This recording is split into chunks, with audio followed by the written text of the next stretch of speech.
What is flow? When the foot touches the ground, the foot feels the foot, said the Buddha. The flow state is spoken of in many different ways. Popularly referred to as the Zen state, or as being in the zone, we most often speak of this profound state when referring to experiences we've had during sports or other recreation when the time flew by and the mind and body were at one. In Zen, such an occurrence is said to be an observerless state, as the person is unaware of being in the state while it's happening. Only afterwards do they look back and realize that time had disappeared and the body-mind had acted as if of its own accord, effortlessly executing the task at hand.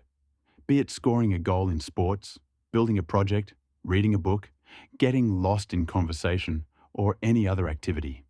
What many people don't realize is that the sort of deep enjoyment they get from their favorite activity is not something that is unique to that particular activity, but rather it is a state of mind that has fallen upon them due to the way that the activity has been approached. Almost any activity can be approached in such a way. This way is so elusive that it's often referred to in Eastern philosophy as the way of no way. The tradition of Taoism is built around this observerless state of mind that cannot be reached reliably through any particular method. However, Mihaly Csikszentmihalyi, the renowned psychologist and author of flow, has found that there are particular conditions that make flow more likely to occur. Csikszentmihalyi writes, "We have seen how people describe the common characteristics of optimal experience, a sense that one's skills are adequate to cope with the challenges at hand, in a goal-directed action system that provides clear clues as to how well one is performing. Flow occurs when skills and challenges are both high and are equaling each other." End quote. As Mihaly suggests, the level of challenge must be high, but not too high. The sweet spot is just at the edge of the person's ability. It is in that situation that attention is focused and the duality of the observer and the observed is sublimated, as there is no space left to think about oneself. It's like a disappearing act in which the sense of self is gone from view, and only the task at hand remains. World-class snowboarder Shaun White describes his experience of the flow state while performing near impossible maneuvers such as the tomahawk. At that point, you're really not thinking, you're just letting it happen. It's a mixture of being completely focused, then slightly not caring. End quote.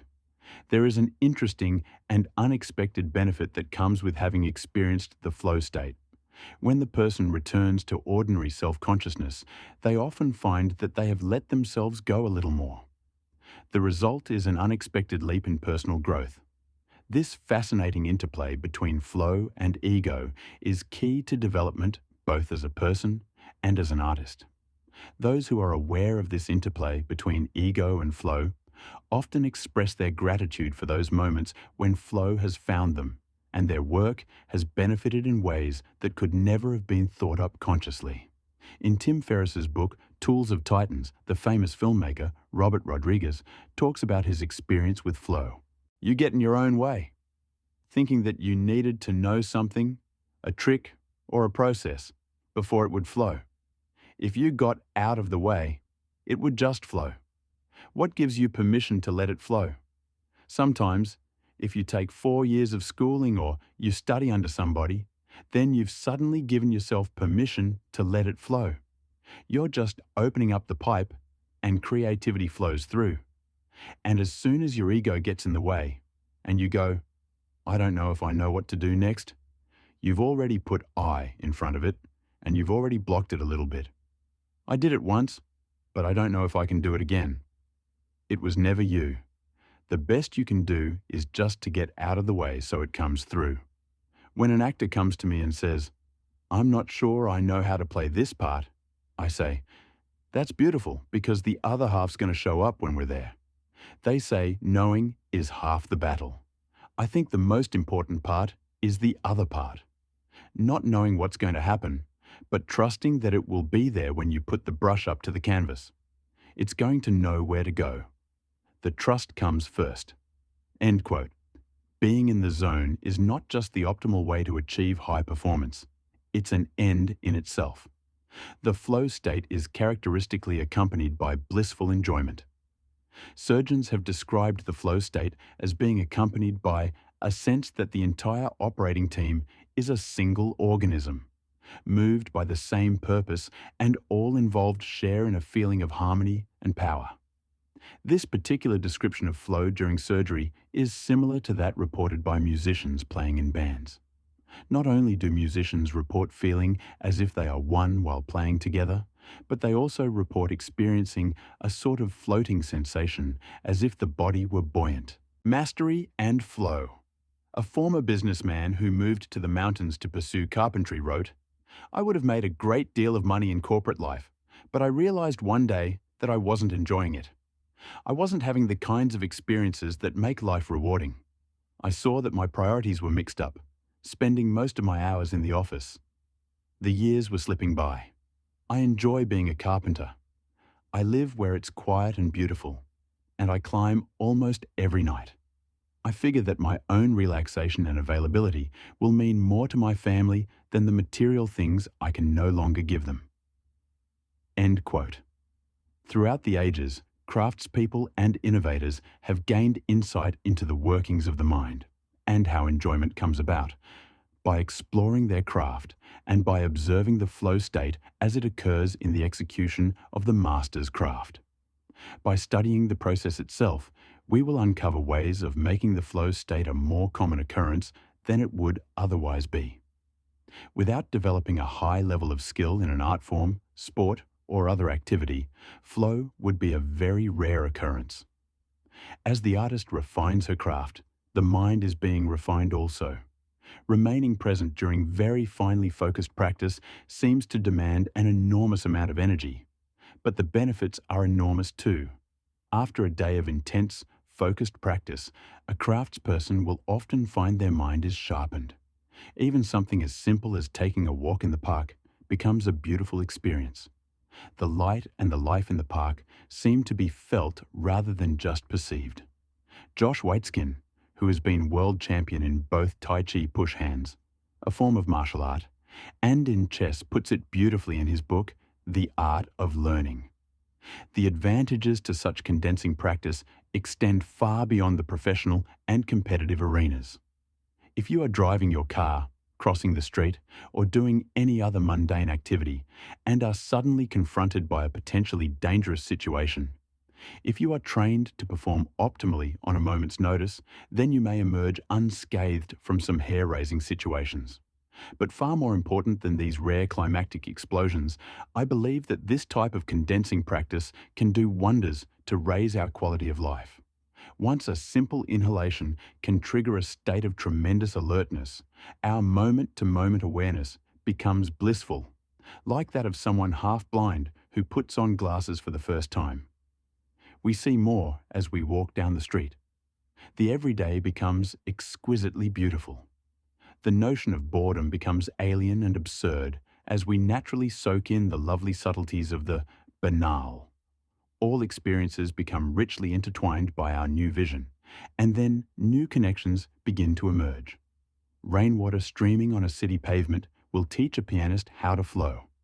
A leaf gliding easily with the wind will teach a controller how to let go. A house cat will teach me how to move.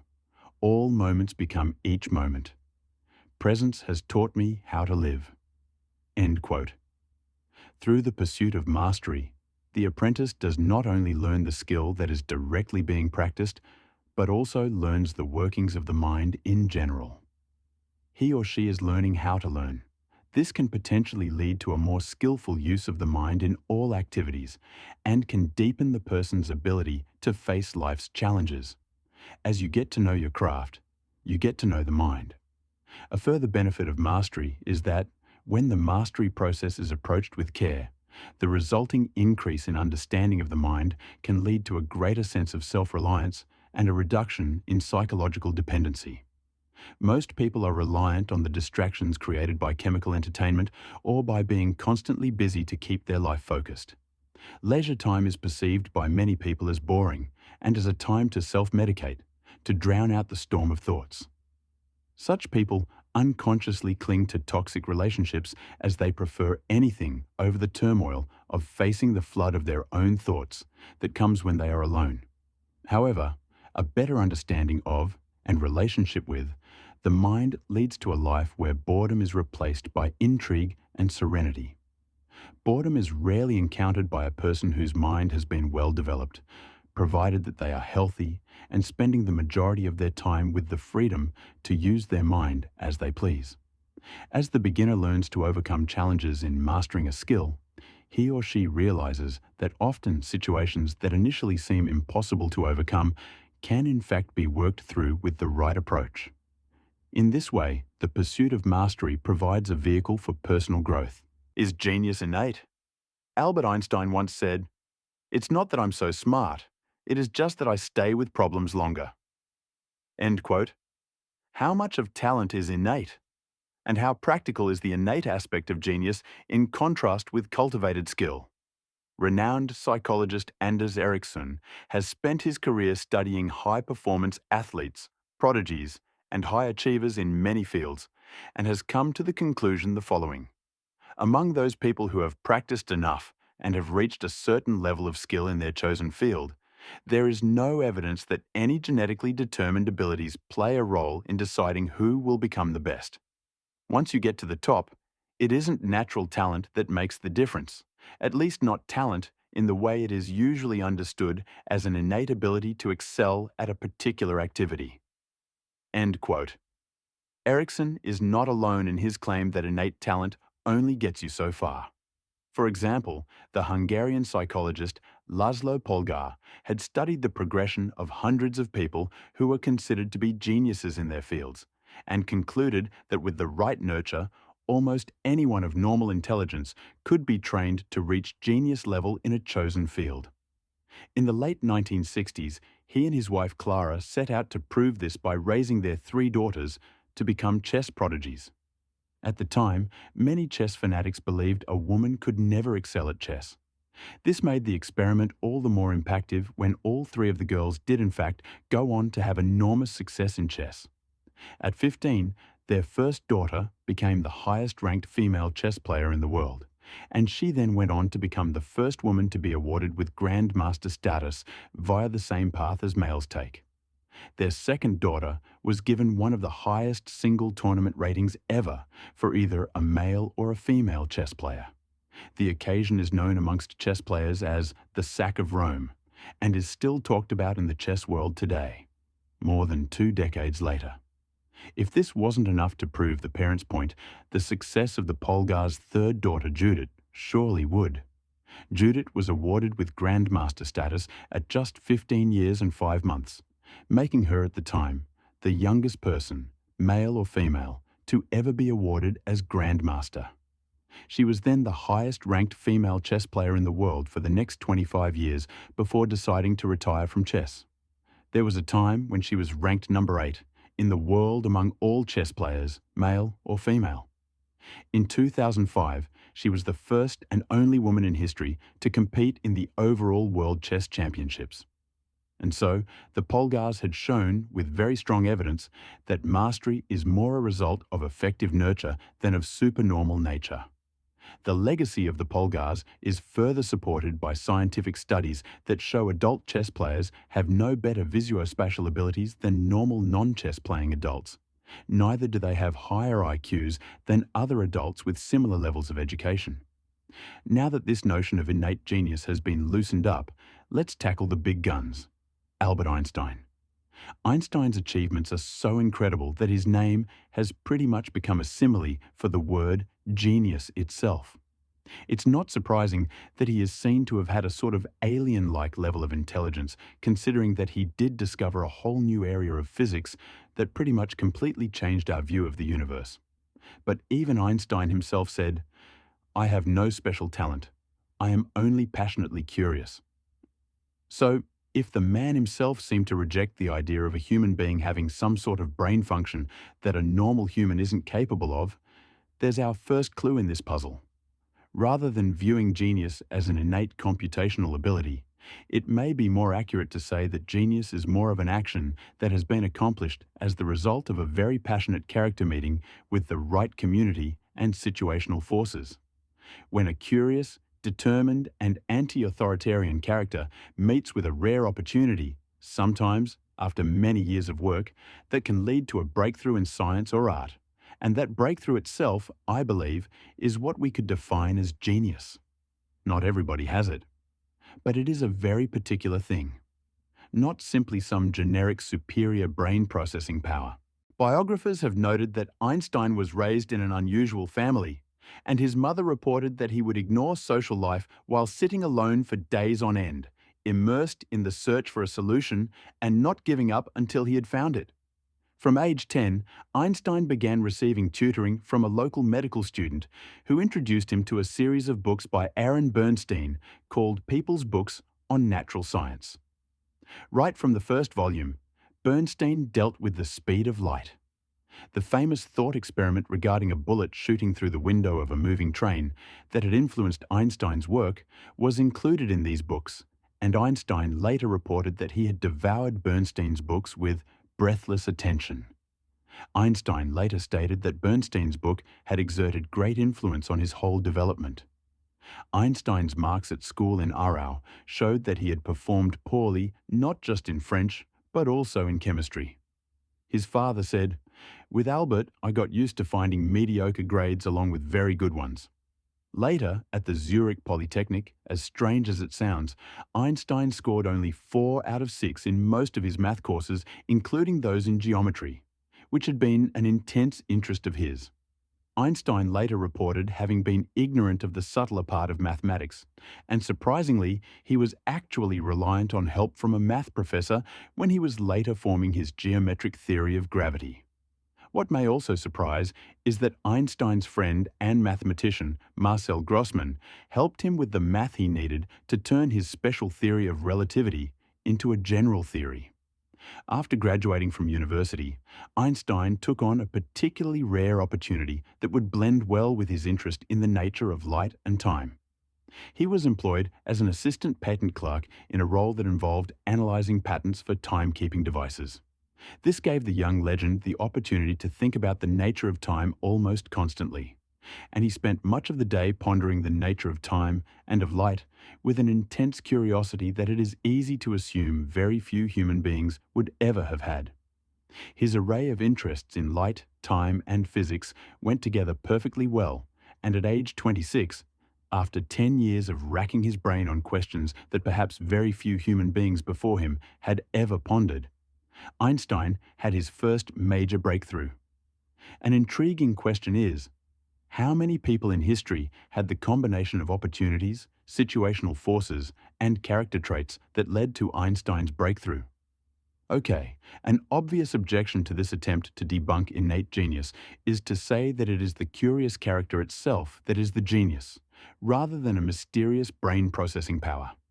That I have no objection to. Most importantly, I want to point out that genius is not to do with rare genetics or processing power, but rather it fits the fine-tuned definition above. When a curious, determined, and anti-authoritarian character meets with a rare opportunity leading to a breakthrough innovation. Another historical figure who is often used as an example of innate genius is the famous composer Mozart. What is not so often mentioned, though, is that Mozart's father was widely regarded as the best music teacher in all of Europe. It is quite likely that he benefited greatly from posting Mozart as a child prodigy, as that would be beneficial to his own teaching business. If Mozart were not the greatest musician in Europe, then how could his father possibly maintain a reputation as the greatest teacher? Also of relevance is that although Mozart began composing at a very young age, he did not begin composing works of world-class expertise until later on when his skill had had time to develop. What about Leonardo da Vinci then? Da Vinci is often talked about as being the most widely talented genius of all time, but he cops a lot of criticism too. When worshipped by his fans, Da Vinci is often credited as being an inventor, a painter, an engineer, and so on. But critics are quick to mention that some of his inventions actually never would have worked. To bring it down to earth some more, It is worth pointing out that in modern times, a person is not thought to be an inventor until they have gone through the expensive process of securing an expensive patent. While in contrast, Da Vinci merely had to sketch out his ideas, and that automatically counted as inventing. A further common criticism of Da Vinci is that he had labourers working on his paintings with him. This is very common amongst famous artists. Andy Warhol, for example, didn't make all of his artworks himself. It is reasonable to assume that many so-called ordinary people would be capable of producing an impressive body of work if they had such a community supporting them. In Da Vinci's case, the enthusiasts respond by saying, Da Vinci not only conceived of the images, but he also had a touch that was 1,000 times better than that of the labourers. The renowned neuroscientist V.S. Ramachandran plays with this by showing his students 3 sketches of a horse. One by a 7-year-old autistic girl named Nadia, who can't converse with people and struggles with ordinary daily tasks. A second by Leonardo da Vinci, and a third by a normal 8-year-old. He shows his students these 3 sketches without telling them who they were drawn by, and surprisingly, more people prefer Nadia's beautifully drawn horse over Da Vinci's. As a side note, ironically, when Nadia reached adolescence, she matured and gained higher abilities, effectively becoming less autistic. She also lost her ability to draw. Ramachandran suggests that this may be evidence that formal education can stifle some creative abilities. This is also perhaps evidence that a human being has a limited amount of processing power, and that excelling in one area may mean stifling in another. Rock music has a very powerful influence over our culture, and hence rock stars are often posted as superhuman geniuses also. It is often the musicians of the late 1900s, and particularly of the 60s and 70s, that get most of the applaud. Some say, nobody has created such a revolutionary sound as the early pioneers of rock music did. The story is commonly told as if they simply plucked their fresh sounds out of thin air. But this is a misperception that arises from various factors. Firstly, we don't hear much of the music that the 60s rock musicians were influenced by because there was a rapid increase in recording and broadcasting technologies happening around that time, as well as the introduction of television into homes. Because the recordings of the 50s were lower in quality, we don't often hear that music these days, and therefore, many people think that the music of the 60s was just created out of nowhere. Secondly, there were a lot of technological advancements that enabled instruments to be played in innovative ways. For example, the invention of guitar distortion and modulating effects for guitars changed music in the 60s. Jimi Hendrix is often credited for being the first to use certain tones, but this could be attributed to the fact that he had a friendship with Roger Meyer, an electronic engineer who invented for Hendrix use the Axis Fuzz unit, the Octavia octave doubler, and a vibrato unit called the Univibe. Yes, Hendrix was an astonishingly skilled and tasteful guitarist too, but this was not necessarily an innate processing ability. After all, he had spent about a decade touring as a roadie with the greatest blues guitarists of that era and learnt directly from them. The third factor involved with the exaggeration of genius in regard to the explosion in music innovation in the 60s is that, due to various factors outside of the music industry, Western culture was rapidly changing. Increasing globalization has led more and more to a loosening of social rules as people travel and become influenced by other cultures. So, by the late 60s, people no longer had to wear a suit on stage and be polite in their manner, nor in their compositions or in their use of tones. Basically, music got ruder. The Beatles made a large body of work, and a fraction of it was outstanding. However, there are various unique opportunities to take into account that would negate the need to attribute innate genius to their success. I'm not saying the music itself wasn't genius, nor am I suggesting that any random person could have produced it. But that genius quality of the music is not necessarily the result of an innate computing ability possessed by the individual's brains. It can easily be explained as being the result of the emergent qualities of a specialized and focused community, the band, etc., in combination with passionate characters and the right situational forces. The Beatles had gone to a high school that specialized in poetry. This gave them a head start in the lyric writing department. That was one factor that put them in a small league of their own to begin with. Another important factor to consider is that, back in those days, most people had relatively little access to music by comparison to what we have now. These days, you could live almost anywhere in the industrialized world and still be able to access any music via the internet. But in the 60s, when the Beatles were developing their skills as musicians, many people around the world had fairly limited access to music. The Beatles' first album was pretty unspectacular and not particularly innovative. In fact, it was recorded while John Lennon had a cold that affected his singing voice in a noticeable way. When this recording was well received, despite the unusual vocal tone created by John Lennon's sore throat, the Beatles realized something strange about recorded music. When people become familiar with something unusual, they begin to like it. This realization played a part in the band's approach to creativity from that time onward. Once the Beatles had their initial success, many opportunities opened up that made it easier for them to access a wide range of music to be influenced by.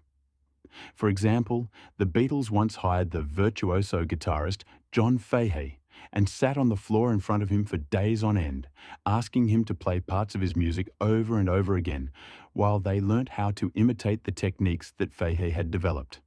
The Beatles also had the opportunity to travel in a time when traveling was not nearly as affordable for the average person as it is today.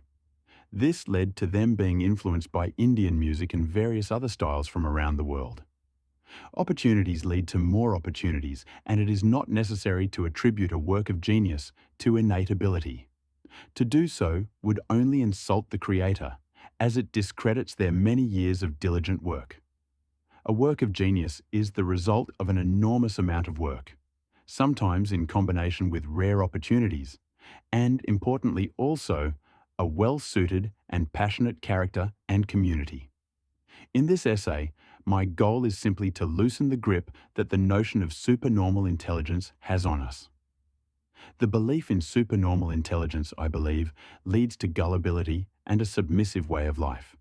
If you have been feeling as if you are a part of some worldwide intellectual hierarchy, then why not open your mind to the possibility that with effective practice and education, you may have the potential to master the field you're interested in. To get to a world-class level may be out of reach due to the necessity of having suitable opportunities. But as far as an individual's daily enjoyment goes, a world-class level of mastery or success isn't necessary. So, we have a lot of evidence to debunk the myth that genius arises solely from some sort of innate processing power. Some readers may still be thinking, but all the people who've achieved deep mastery at their craft have possessed a very strong self-discipline that I don't have. Well, it is quite possible that having a drive for integrity or self-discipline may be genetic. This has not been proven nor disproven. But if you are deciding straight up that you don't have that sort of drive, then you may be jumping the gun on this one. Many people are disciplined in one area and sloppy in other areas. Many world-class musicians, for example, had given up on various instruments before finding their preferred instrument, and with it, finding a source of unrealized energy and a respect for integrity. If you have not been deeply struck by anything yet, then that doesn't mean that you never will.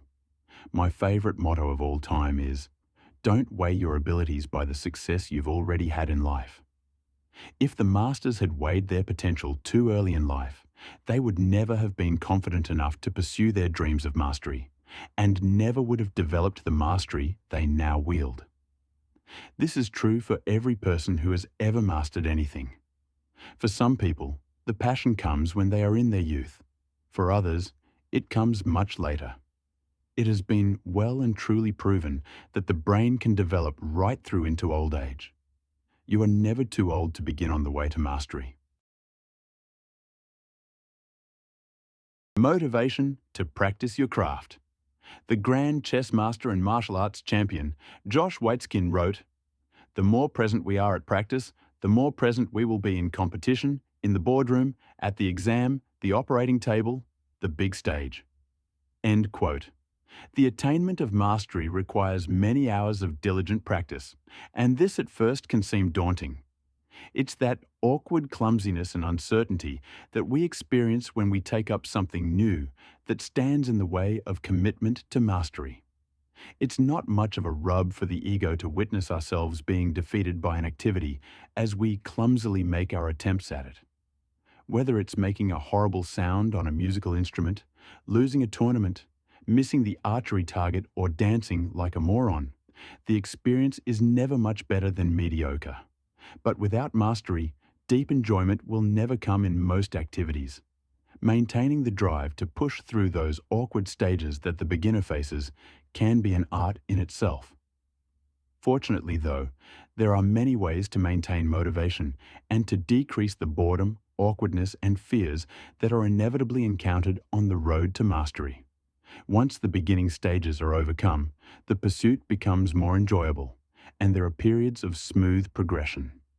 It becomes easier to practice as the foundational skills provide a ground for more advanced skills to be built upon, and the craft becomes more enjoyable.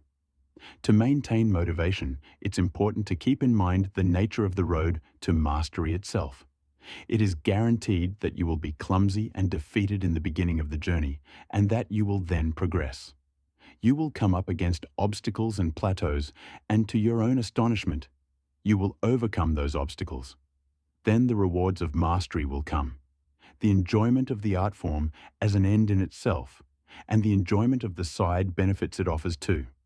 A master chef not only enjoys the act of cooking, but also enjoys a lucrative career, as well as a diet fit for a king.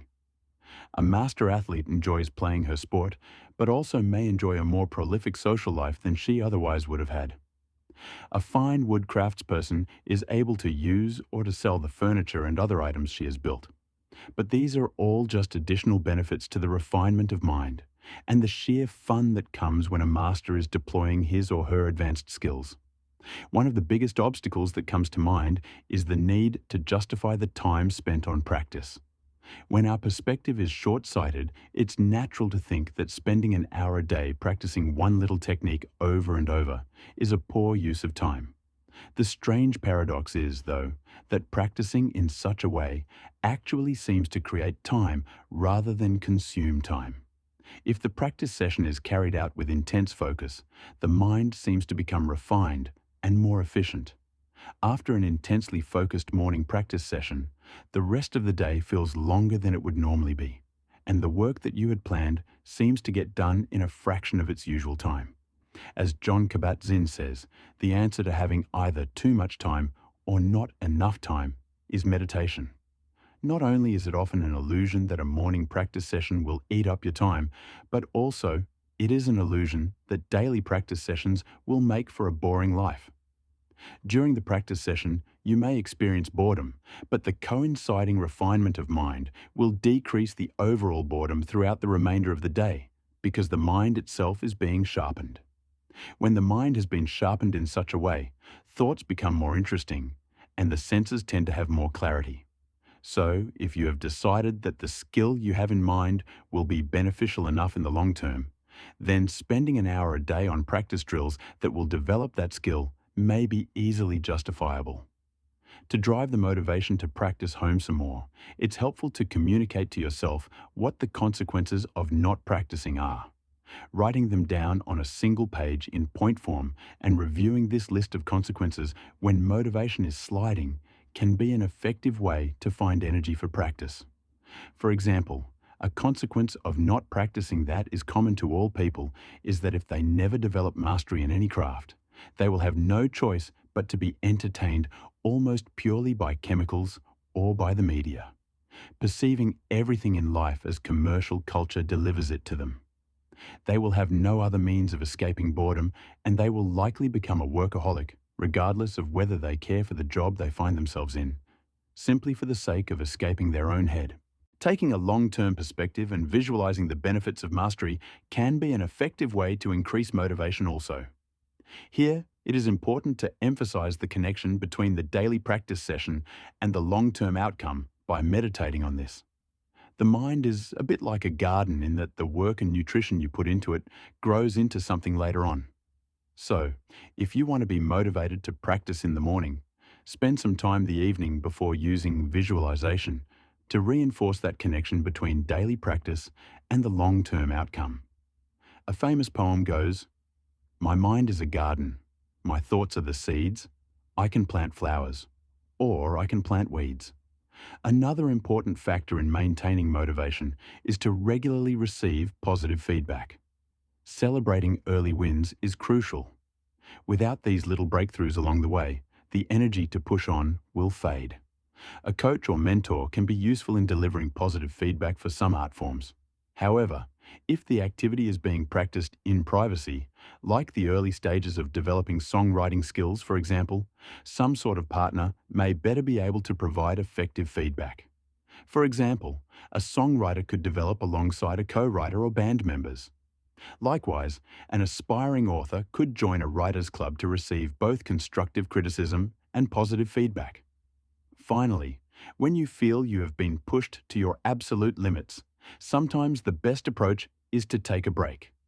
Go do something else for a week, a month, or maybe longer, and return with a fresh perspective. It's incredible what the unconscious mind can sort out on its own.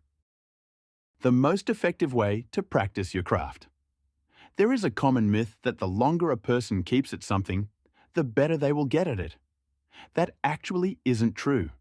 In reality, if the activity is not practiced in a challenging and focused way that is deliberately designed to overcome weaknesses and improve upon strengths, the person's skills will atrophy and their abilities will suffer as a result of the formation of bad habits and of a weakening focus.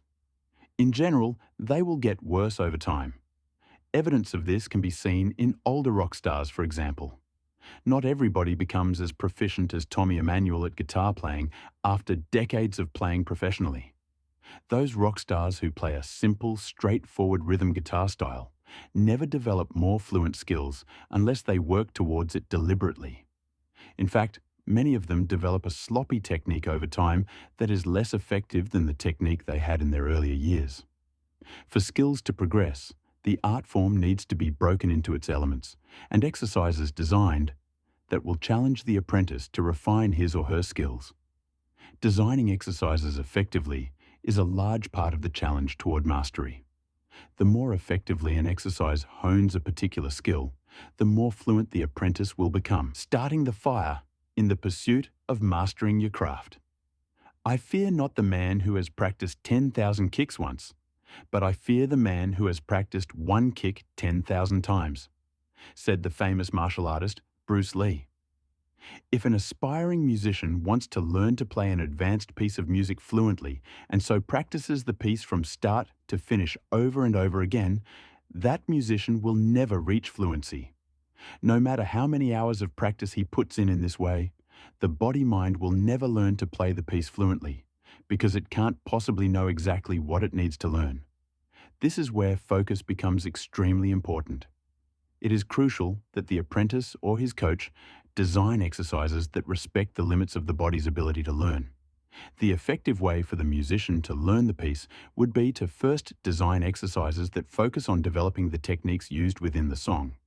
Once those techniques have been mastered, the musician would then learn the song in small chunks of perhaps a line or a couple of bars at a time so that the body is able to become aware of what it needs to learn. If the musician attempts to learn the entire song at once, the body will never form a clear awareness of what exactly the musician is attempting to do. The length of the practice sessions is important too. A useful analogy is to think of learning skills like starting a fire by rubbing two sticks together. If you keep stopping to rest, you won't ever build enough heat to start the fire. Likewise, if the practice sessions are too short, the body will not develop enough familiarity with the exercise, and so the neural networks will never form. On the flip side, if the sessions are too long, focus will wither and the practice session will become ineffective. For this reason, it is generally advised in performance psychology not to have sessions exceed 1 hour in length without a rest period. Overall, mastery is attained by beginning with the basic skills that act as foundational skills for more advanced skills to be built upon. Exercises are designed that focus on developing proficiency at those foundational skills. Then, further exercises are designed to develop nuances and styling. One of the most important parts of the mastery process is the design of such exercises that lead to unique style and character in the art form. The ability to design those exercises that develop the subtler techniques within an art form will come only when the apprentice's understanding of the art form has reached an advanced level. To learn more about skill mastery and other topics, please like and subscribe. Thanks for listening. Foundations of the flow state, relaxation and homeostasis. From the ancient Greek myth of Icarus and Daedalus, to wing your course along the middle air. If low, the surges wet your flagging plumes. If high, the sun the melting wax consumes. Said Daedalus to Icarus, the nervous system is never in a fixed state. Instead, it operates more like a thermostat, always fluctuating. In terms of energy levels, the nervous system swings through waves from low to high to some degree, depending on many factors. And the higher I go, the lower I must go. How else could the body and mind maintain equilibrium? This tendency for bodily systems to maintain a healthy balance is known scientifically as homeostasis.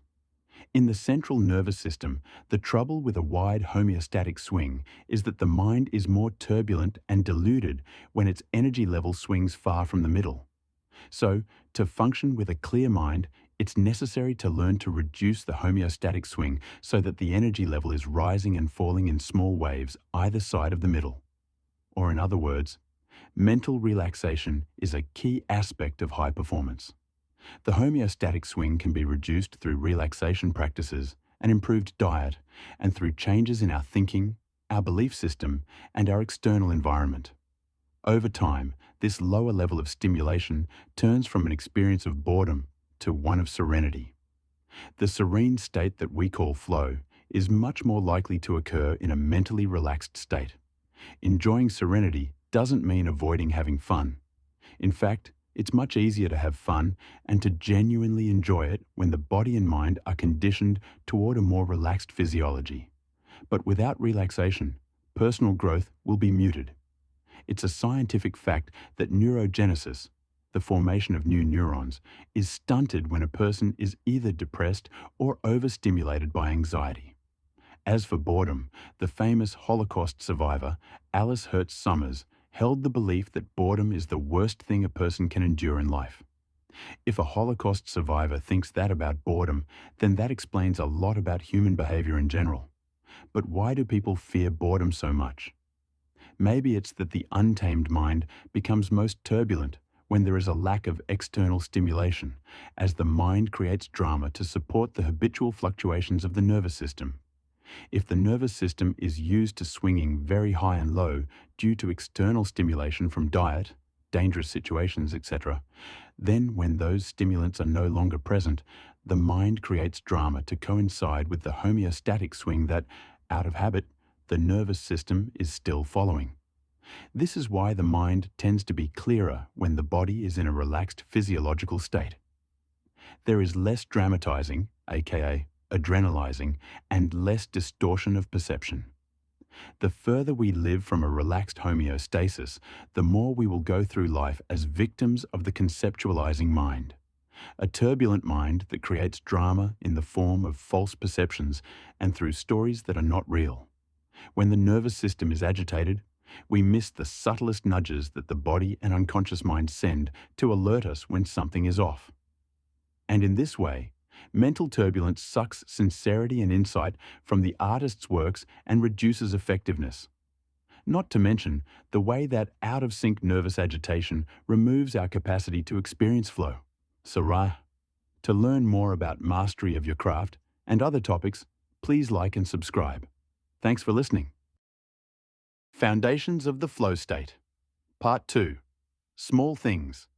Here's a quote from the famous rock climber Alex Honnold referring to his record-breaking free solo climb of El Capitan Wall, no ropes. With free soloing, obviously I know that I'm in danger, but feeling fearful while I'm up there is not helping me in any way. It's only hindering my performance, so I just set it aside and leave it be. End quote. Cats are known for their ability to pounce with impressive speed, but if you have ever watched or played with a cat, you'll notice that they're never tense. And likewise, when a martial artist strikes a punch, he keeps as loose as possible during the movement, only tightening his muscles upon impact. This allows him to deliver a powerful blow as he is able to move at maximum speed before making his body become rigid upon impact. The importance of relaxation is evident in almost every activity. A musician plays best when relaxed. A singer sings poorly if she over-tightens. Sparks of creativity happen when we are most relaxed. And so, it's clear that the body and mind function optimally when relaxed. If I stand on a hot rock in the sun, I will feel a burning under my feet. If I listen to that pain, then I will immediately move to a shadier spot, where my feet will not be blistered by the heat. But if I ignore the pain will increase over time as the heat builds, and my body attempts to communicate the urgency with which I should move to avoid injury. In this way, the body gives subtle signals that are urging us to take action in order to keep safe or to maintain our health. If a person was to ignore those subtle signals, then the signals would need to get stronger until the person takes action, or until the person does change their perception of that which is plaguing their mind. Likewise, in the moment of creating an artwork, an artist is monitoring her inner state while the unconscious gives nudges to steer the artist's actions. A songwriter feels off when he has gone to an unsuitable chord that does not express what he wants to express. Then he feels relaxed and at home as he finds the chord that hits the spot. Have you ever been looking for something at the grocery store, but couldn't find what you were looking for despite the fact that it was directly in front of your face? In observing those moments, we notice that the reason why we don't see it is because we unconsciously exclude certain possibilities from our search. You may have been thinking it could be anywhere but directly in front of your face because you had already decided it would be hard to find. Or you may have decided that the object you were looking for would be a little larger than it really was. Our emotions seem to be subject to this same effect. If we are always looking for big, strong emotions to drive our actions, then we will ignore the subtler ones. The outcome of this way of living is that the nervous system will habitually produce a more turbulent homeostatic swing, and then the distortion of our perceptions follows. The same goes for thoughts or ideas. We never really think up an idea consciously. Ideas are formed unconsciously and presented to the conscious mind. If I am always looking for big ideas, then I will miss all the smaller ones. But haven't you ever had a problem that stumped you for years, and when you looked back at it later, you realized you could have ended it the day it started, if only you had thought of that simple little action that you eventually took to fix it? So, it's often the little ideas that are actually the most effective, yet those are the ideas that we may be missing out on if we're always searching for big things. The subtleties of the art form may be neglected, as well as many potentially effective ideas, if the artist is looking only for something big. To learn more about mastery of your craft and other topics, please like and subscribe. Thanks for listening. Foundations of the Flow State. Part 3. The relationship between relaxation and concentration. Imagine you are sitting at night under a fluorescent light with a broken ballast. The faulty light flickers on for a second, then off again, continuously as you are attempting to read a challenging book. What are your chances of actually comprehending the reading material under this interrupted light source? It would be tricky. But with a steady stream of light, you would have had a far better chance at understanding the material. Attention functions in much the same way as the flickering light. Many people who've never tried meditation don't realize how short our natural single-pointed attention span really is. If asked how long they can maintain attention for, they often think something along the lines of, "Well, I've watched movies that go for 3 hours straight, so I would guess around 3 hours." If they try a meditation, however, they will find that even to hold perfectly uninterrupted, single-pointed attention for just a few seconds is very difficult. It becomes evident that there is a stream of thoughts passing through the mind as attention flips back and forth between the object of focus and that which distracts the mind. In this way, we are constantly operating with our performance being limited in the same way as the faulty flickering light would limit our understanding of that challenging book. When trying to understand phenomena, our comprehension is constantly being limited by the length of our single-pointed attention span. We see the world in a distorted manner as a result of this superficial lack in understanding. Our depth of understanding in any area has been stunted by the limits of our attention span. Thankfully, there are ways that our attention span can be cultivated to allow for better mental functioning. Even a split-second improvement in a single-pointed attention span makes a noticeable difference in the quality and depth of thoughts. This also leads to the mere action of thinking becoming much more interesting and enjoyable in itself. In ancient times, the people of Asia developed meditation techniques that enhance various qualities of mind. Perhaps the most effective of those for developing attention span is the Buddhist practice of shamatha meditation. Much of the literature on meditation is full of dogmatic folklore, but in recent times, meditation has been studied extensively by scientists and has been found to be very effective in many ways.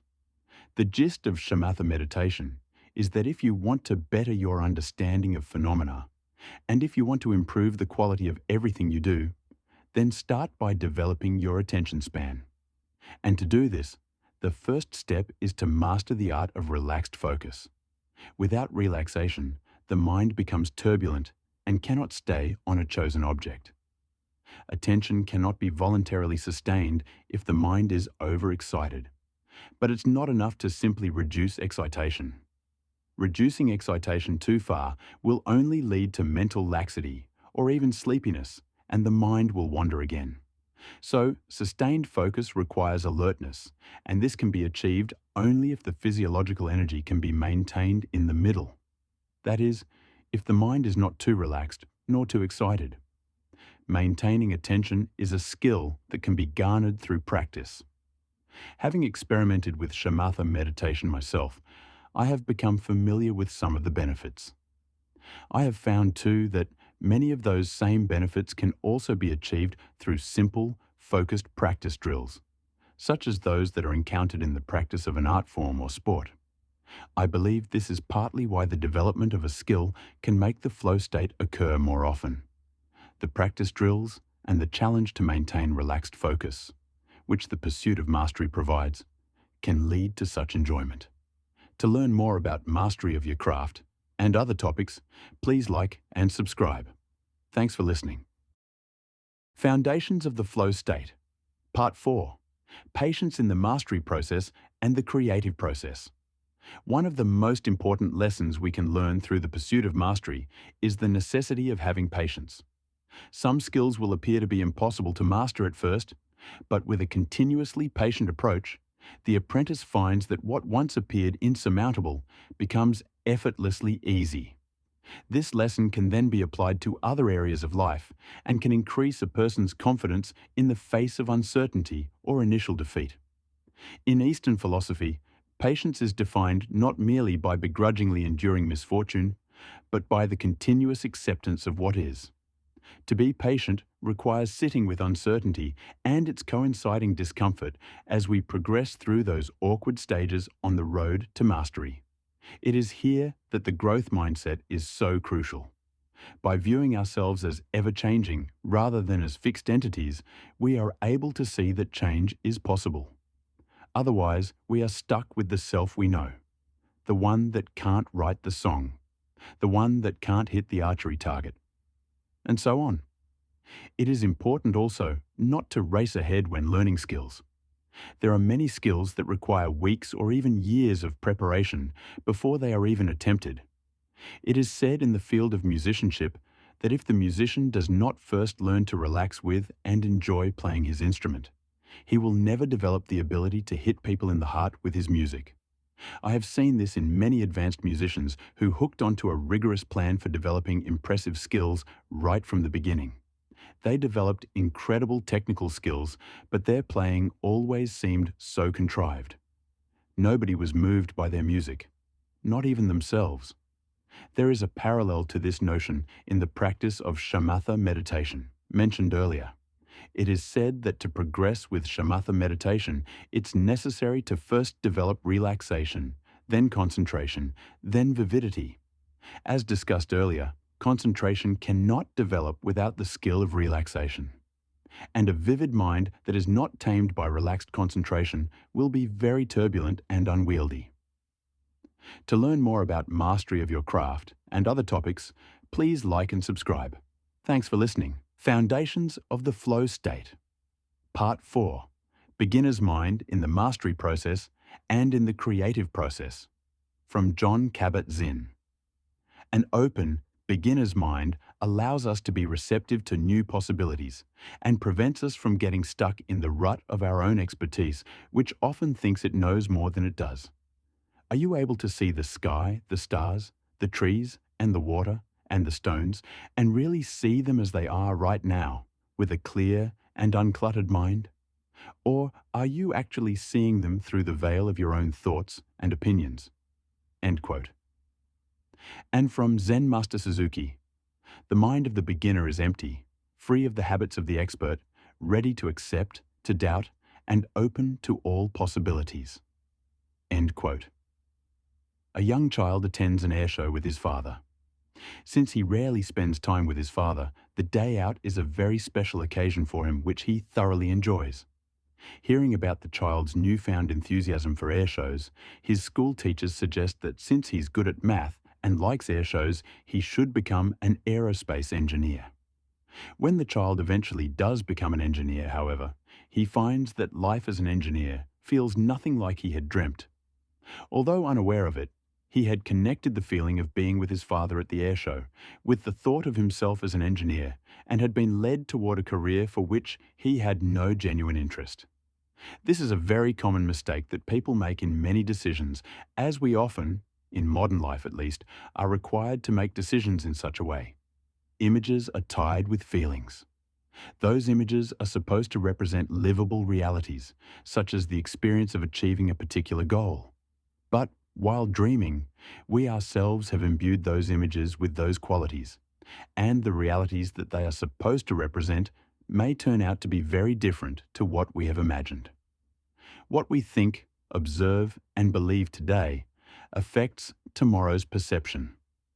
We see the world around us all colored up in this way. Tainted, you could say, by past experience. Distorted by fear. But how does it look when we see it all with fresh eyes?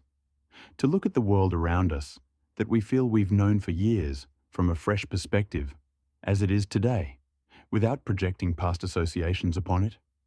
There is a translucent shield between our eyes and the world, coloring what we see. To drop the shield would require a certain level of humility. It takes courage to see things as they really are.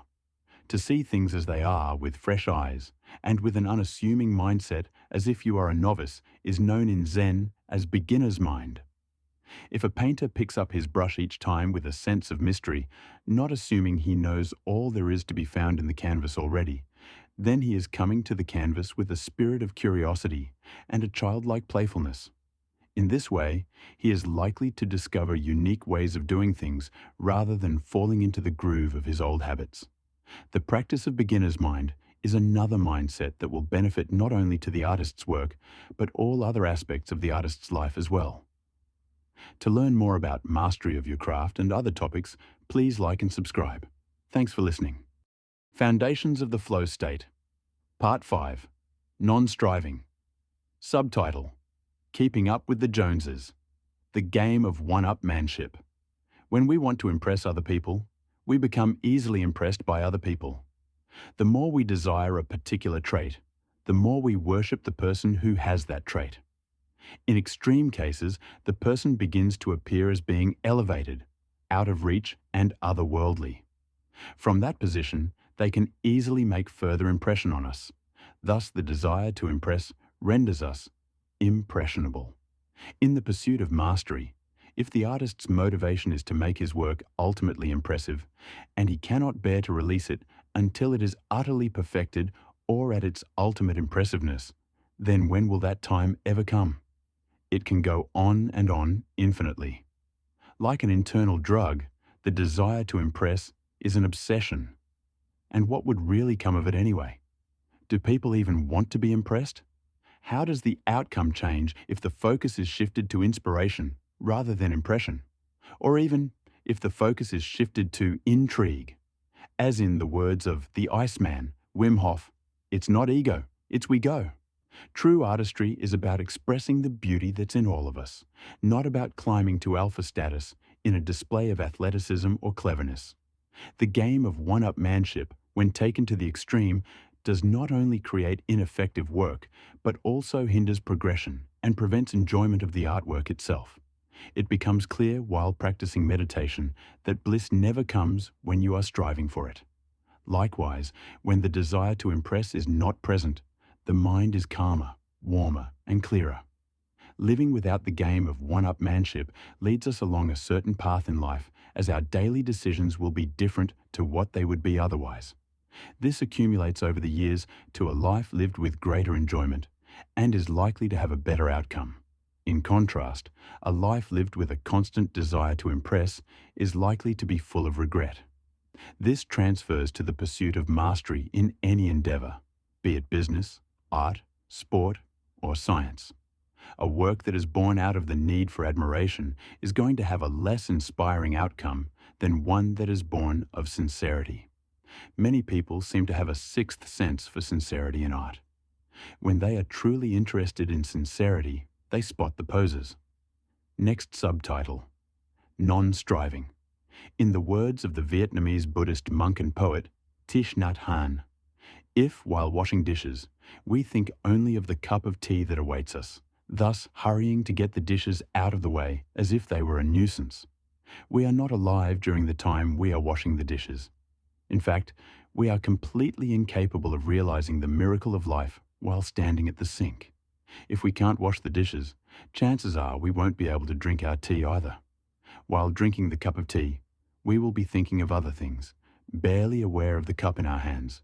Thus, we are sucked away into the future, and we are incapable of actually living 1 minute of life. When we are on the road to mastery, it is important that we set goals and create habits with an end in mind. But when it comes to the actual moment of the practice itself, it may be best not to strive for results at all. Not only is performance best when the activity is an end in itself, but even a practice session is best approached in this way, with a spirit of non-striving. Just as Thich Nhat Hanh says, "Wash the dishes to wash the dishes so too," we are better off to practice for the enjoyment of the practice itself. This is a key principle for long-term perseverance toward mastery, as well as for short-term enjoyment. By practicing with a spirit of non-striving, we are practicing the non-striving mindset in a way that will transfer to the other activities during the day. It would be a dull experience to go through life always focused on reaping rewards. So, in the moment of practice or performance of the art form, it is extremely beneficial to approach with a spirit of playful investigation, enjoying the practice for itself. This way, the improvement will still come, but only as a byproduct of the practice. There are times on the road to mastery when we need to stop and plan ahead with an end in mind, but this mindset can be dropped during practice sessions and during performance, as in the spirit of meditation. To learn more about mastery and the creative process, please continue listening to this series. Hit like and subscribe for future episodes. Foundations of the Flow State. Part 6. Open Awareness. Commenting on the phenomena of motion-induced blindness, the scientist John Whitfield famously said, "A brain in doubt leaves it out." End quote. For performance to be optimized, it's important to be seeing things as they are, being aware of what is really happening without distorting or ignoring those aspects that are not desirable. But in our artistry and in all areas of life, through our tendency to compare the reality to the ideal, we distort our perception of what's really happening. By casting comparisons in such a way, we are clouding our awareness of what's really happening. If you are skeptical about this, then I recommend viewing video demonstrations of motion-induced blindness.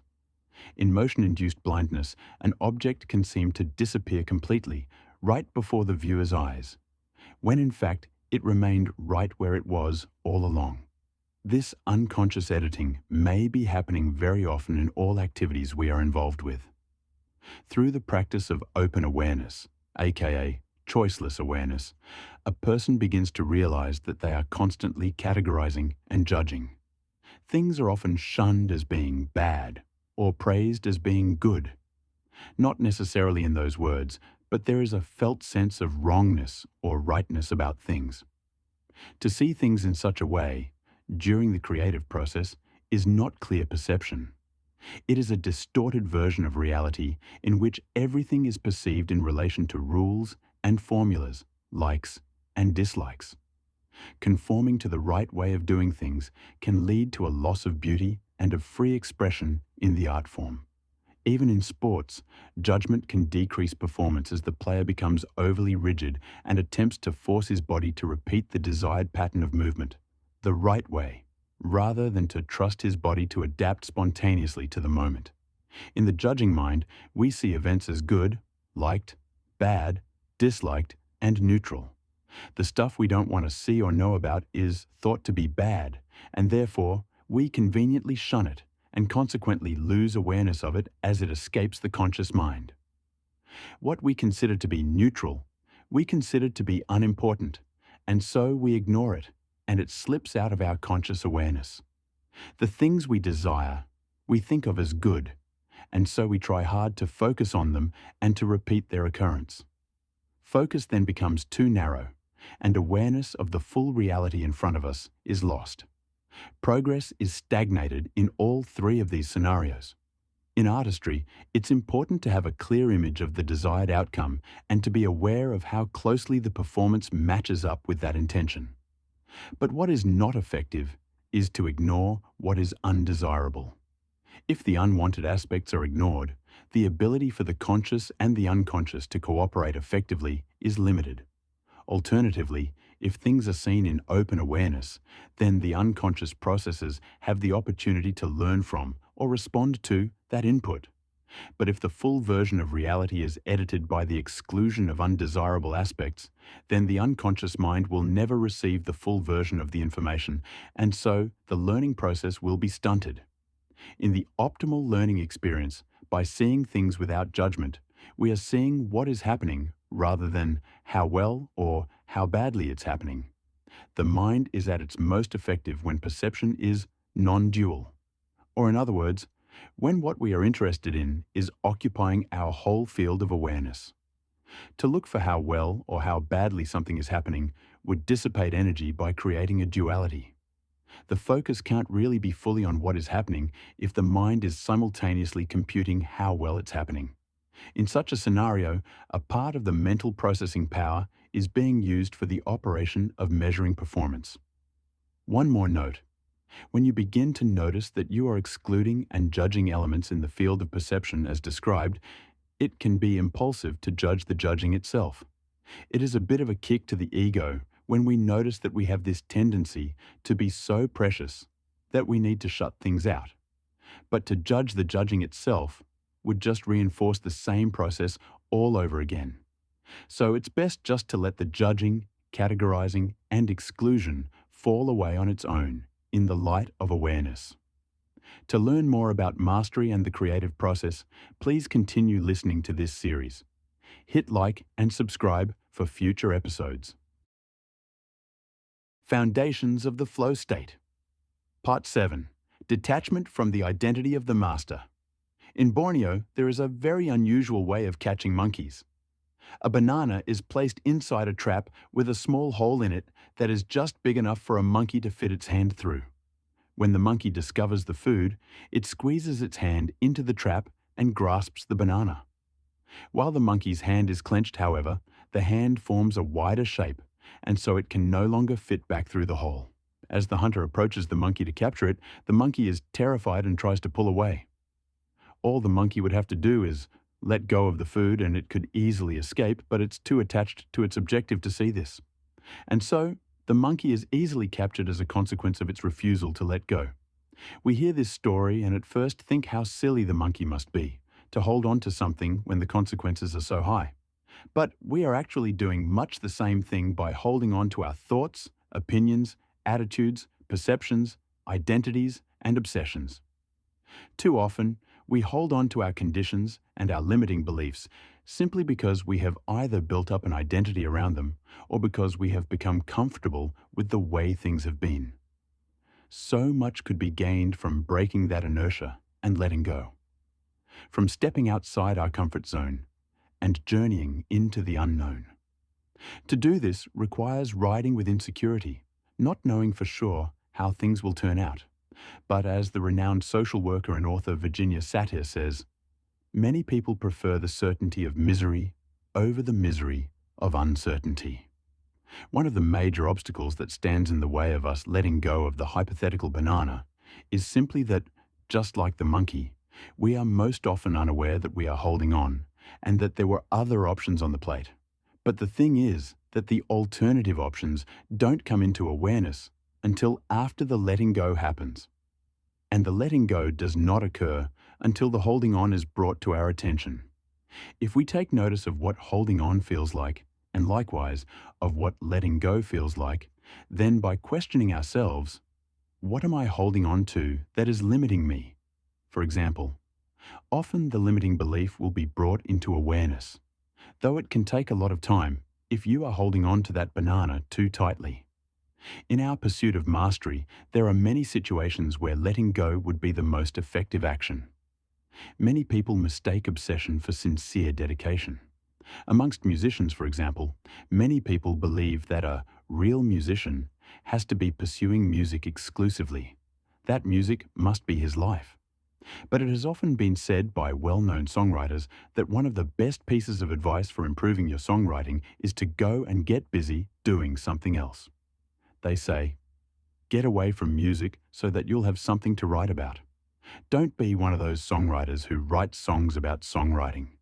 Who can relate to that? When pursuing mastery of a craft, it's very easy to get caught up in memorizing knowledge and perfecting techniques so obsessively that the fundamental goal is put off, or even never attempted at all. For example, guitarists with advanced technical skills are far more common than guitarists who can write well. But most of those advanced guitarists have been dreaming all along of writing. They are clinging to what they know well and are afraid to let go and endure the awkwardness of starting something new, being a beginner at writing. Having advanced skills can be very rewarding and a worthwhile goal to pursue. But when it becomes an addiction, then it is no longer about the sincere effect of the art form, communication through music, for example. When it becomes an obsession, it's just an attempt to bulletproof oneself as a solid master of the craft. Holding on to the master identity is a limiting mindset. As mentioned earlier, one of the key practices for innovation is to play around without fear. If you are afraid to make mistakes, you will not try anything new. And if your self-worth rests on your identity as an artist, you will have a lot to fear. A lot of very innovative artworks have been created by people who were pursuing the art form for fun rather than doing it to be something. If the goal of the artist is to be something, then the artwork is a means to an end, and that stands in the way of enjoyment. Foundations of the flow state. Part 7. Effortless action. Leave no trace, goes the ancient Zen proverb. We live in a society full of fierce competition. When a person is lagging behind, we say, try harder. It seems obvious that if laziness causes us to fall behind, then trying hard must cause us to succeed. But in this way of thinking, we have neglected the fact that the opposite extreme is just as problematic. When a person tries too hard, not only do they burn out in the long term, but the quality of what they do in the meantime is also reduced. When a person tries too hard, they become tense and rigid. The athlete over-tightens and seizes up. The artist loses touch with the unconscious processes and forces out an ugly piece. The woodcraftsman's work is shonky. That relaxed concentration we experience in the flow state is not reached through force. In the pursuit of mastery, we observe over and over again how trying too hard cripples performance. So why do we persist? It's like the monkey with the banana in his hand mentioned earlier in the episode on detachment from the master identity. We won't let go. We are attached to the idea that with our conscious mind, we can control things and take credit for having produced the outcome. But perhaps we should be no prouder of the outcome than a gardener is of his fruit. The gardener has put in a lot of work to set up the conditions that lead to the production of beautiful fruit. But he did not invent fruit, nor did he shape it or create any of its other qualities. He can be proud of the work he put into the process of growing, but beyond that, he can only stand in wonder at the fruit itself. He cannot take full credit for its beauty. It's our desire to gain credit for the outcome that keeps us from fully acknowledging the abilities of the unconscious processes. Instead, we would do better to build trust in the unconscious processes, our instincts, natural sensitivity, reflexes we've built through training, etc. As that trust builds, the body and mind are freed to perform optimally. It seems there is a time for conscious effort and a time for letting go to instinct. During the preparation stage, we plan things through. We visualize. We practice with presence. Then, in the execution of the art form, we let go and enter the flow state. The instincts we have built up during the preparation stage have been growing over time, and they may have a surprise in store. Our performance can sometimes be hindered by interfering with this instinct, by assuming we know better. There is an aspect of humility involved with high performance, but we can be fools to think we've got the right mindset if we simply try to relax. Trying to relax is just another form of trying. It is trying not to try. It may be better to approach this with the mindset of letting it happen, to formulate a clear representation of the desired outcome and encourage it rather than pushing it, to ask that unconscious intelligence for the desired outcome and remain open to the unknown. So where is the line between trying too hard and not hard enough? As is commonly observed, one instruction given to a dozen different people carries with it a dozen different meanings. Words are very limited in what they can do, and so we could never formulate how to approach action as an instruction. A person needs to discover for themselves what it means to act without getting in their own way. By source, this episode is a part of the Mastery and Creativity series. Please like and subscribe to support this channel. This episode of the Mastery and Creativity series focuses on the mindset of acceptance. To quote the great Albert Einstein, "Once we accept our limits, we go beyond them." End quote. Acceptance means to see things as they really are, without distortion. Too often, we add or subtract from what is really there before our eyes. In artistry, this distortion deprives our work of beauty. To accept a weakness in our craftsmanship is a different thing to justifying it. There is no need to justify a weakness, but at the same time, it's important that the artist can accept weaknesses. When we cannot accept our weaknesses, we hide them from ourselves. Passing under the radar of our awareness, our weaknesses go on unnoticed. For this reason, it's important to be able to admit to weaknesses with full acceptance. If you can accept it, then you can see it. If you can see it, then you are aware of it, and only then might it change. If a person is not accepting his or her own weaknesses, then they are holding on to the belief that they are already better than they are. But there is a contradiction in this. How can a person be better right now than they are right now? When we begin to accept our errors, our poor technique, our weaknesses, at first it seems as though they have become exacerbated and that, by letting go of control, we have become worse at performing the activity. But what is actually happening is that we have become more aware of the weaknesses that we were not seeing before. Our performance has not really become worse at all.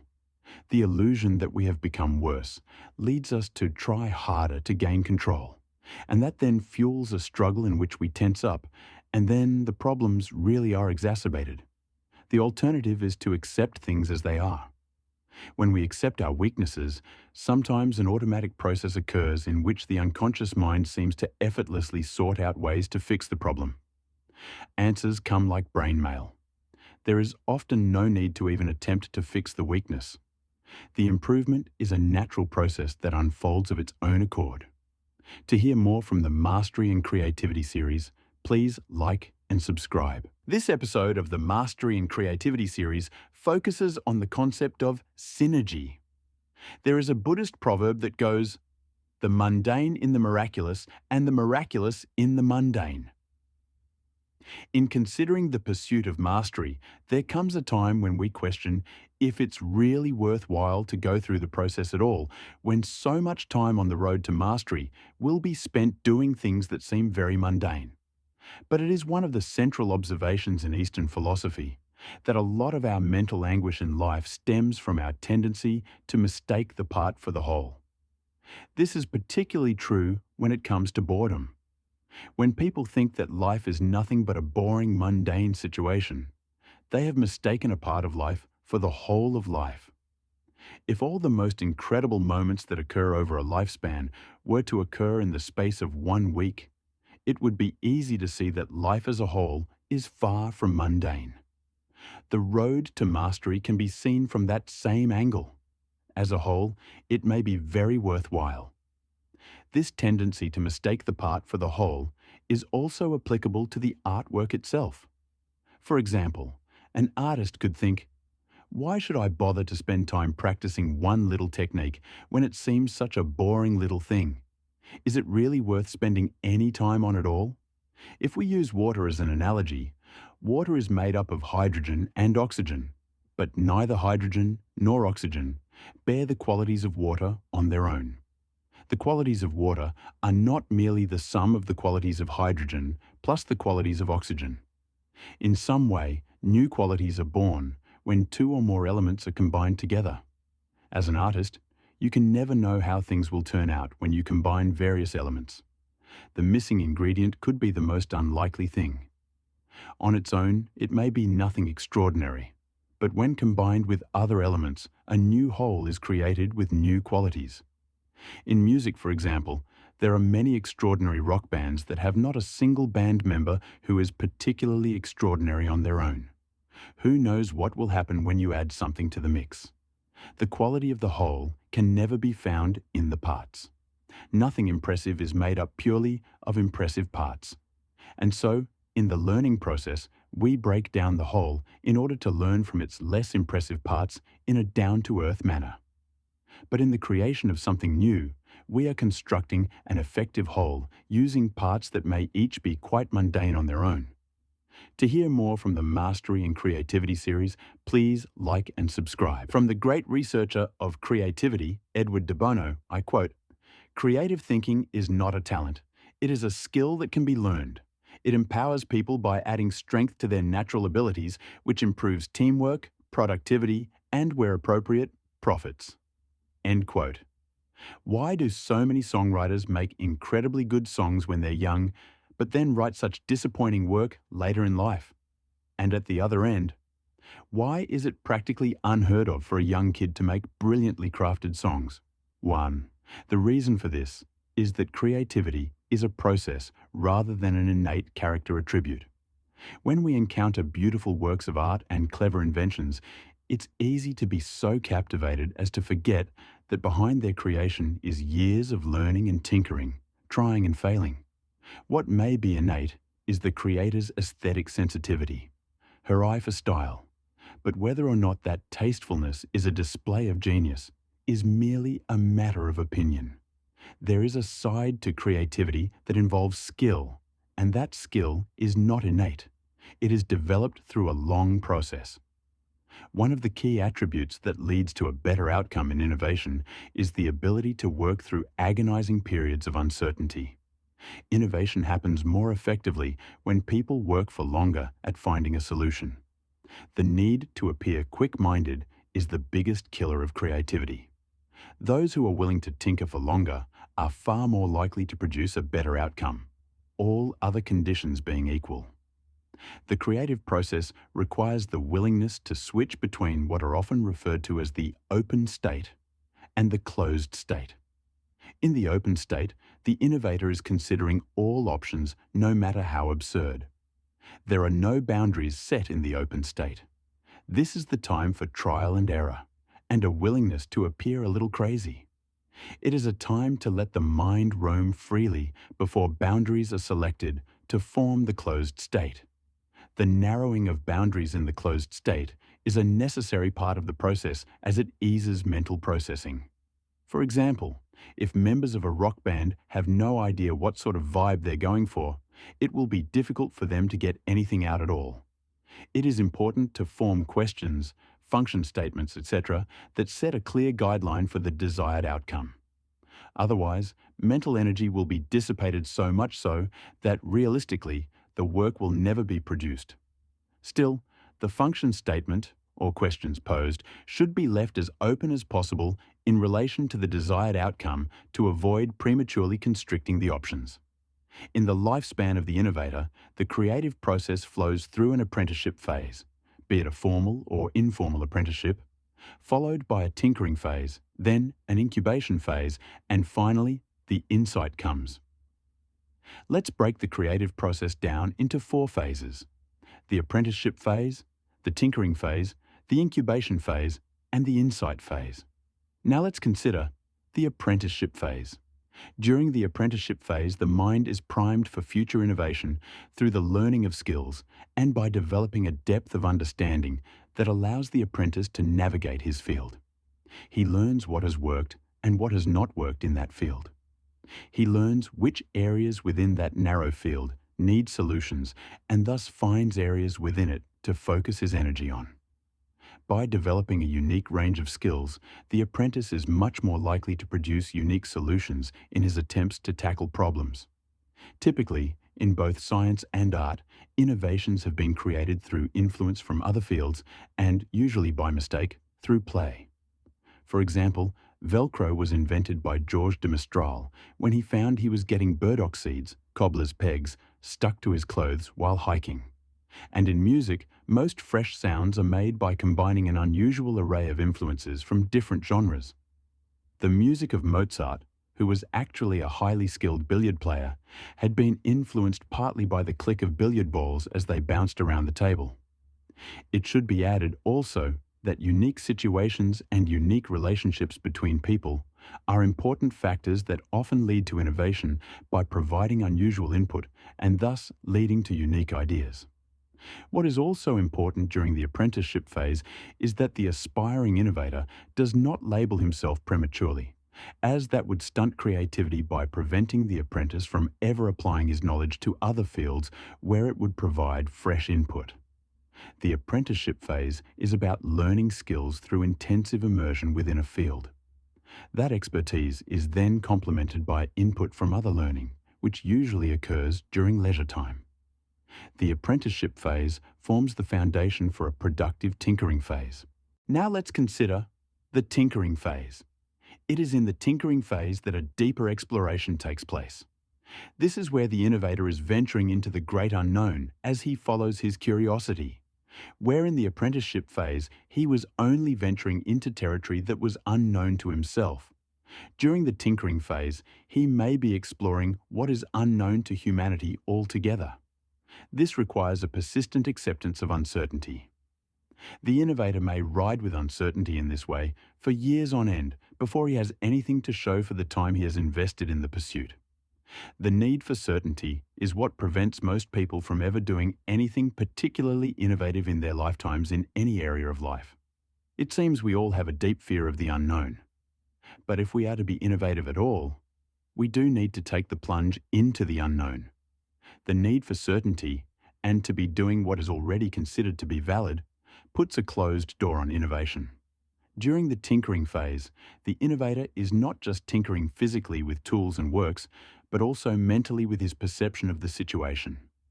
By loosening up his perception of what he's dealing with, the tinkerer is able to open his mind to receiving a vast array of ideas from the unconscious.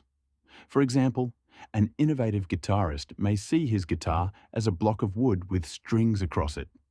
This way of seeing it opens up his perception of what a guitar is and how it should or could be played. In this way, the guitarist's perception of his instrument is freed from the constraints imposed by authority, knowledge, and prestige.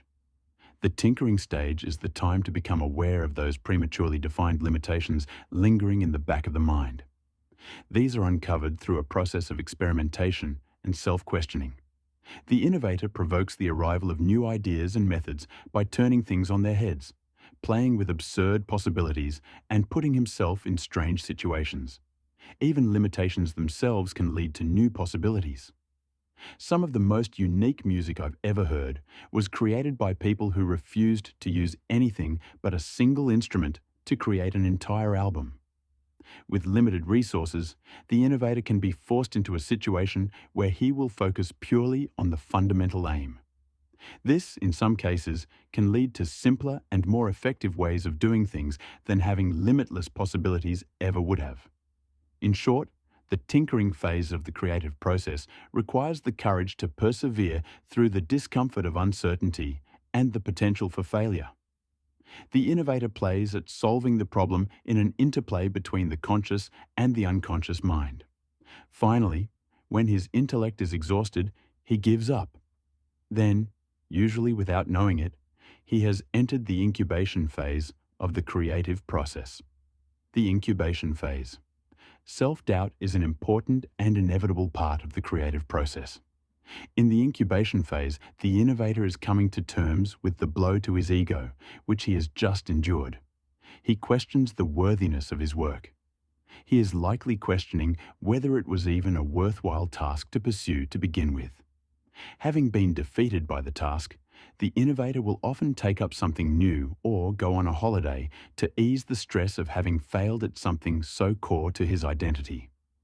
Unbeknown to the innovator, however, the creative process is still continuing. His holiday is a part of the process itself. It's often said in creative fields, if you want to solve a problem, get it away from your heart. Since desire leads to distortion of perception, the innovator becomes like the monkey holding the banana mentioned in my video on detachment from the master identity. He clings so tightly to the aim that he cannot see the situation clearly. It's like looking at something with your eyes too close to it. Vision is obscured and the matter is not seen for what it is. From a further distance, however, the situation may be easier to navigate. And so, the intuitive leap may come when he least expects it, after he thought the task had been left to defeat. The next phase of creative process is the insight phase. When the insight finally comes, there remain two pitfalls to be aware of. The first is that it may actually be wrong. Creative thinkers like Faraday, Huxley, Darwin, Planck, Einstein, and Poincaré have all said that flashes of intuitive insight can sometimes be incorrect. Einstein himself claimed he lost 2 years of hard work to a false inspiration. Even if the unconscious intelligence is unfathomably deep, I think it's important to remember that we are interpreting its expressions or signals with the very limited conscious mind as our receiver. The second pitfall is to believe that the insight is wrong, or that it is invalid or too controversial to be accepted. In many situations, an innovation will appear to be so absurd that it will be disregarded by the innovator's peers or even by the innovator himself. One of the world's most esteemed scientists, V.S. Ramachandran, when questioned about the creative process he went through that led to unusual but effective treatments using mirrors to treat stroke sufferers and people with phantom limbs, responded by saying, "I always tell my students some of the most amazing discoveries have come from jokes. They started out as a joke, the very idea of a mirror to treat 1/6 of mankind. 1/6 of mankind suffers a stroke.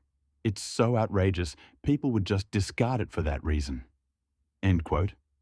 Another excellent example of this is the famous story of when, in 1846, the Hungarian doctor Ignaz Semmelweis first discovered that deaths due to puerperal fever could be dramatically reduced if the hospital staff washed their hands before delivering babies. He was ridiculed by his peers. Fortunately for us, those thinkers both went ahead with the research, despite that they would be seen as being crazy. To hear more of this series on mastery and creativity, please hit like and subscribe. Thanks for listening. Anger and frustration, a roadblock to mastery. Since frustration, or anger, is encountered so often on the road to mastery, a deep understanding of the nature and meaning of frustration is essential in the pursuit of mastery. But when we talk about anger or frustration, how do we know we are each talking about the same inner experience? An outward display of aggression is not always accompanied by the inner experience of anger.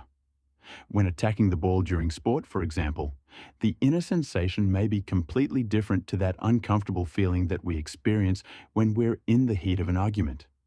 And acts of passive aggression do not really involve any outward display of aggression at all, but we can infer that the person is experiencing anger internally when being passive aggressive.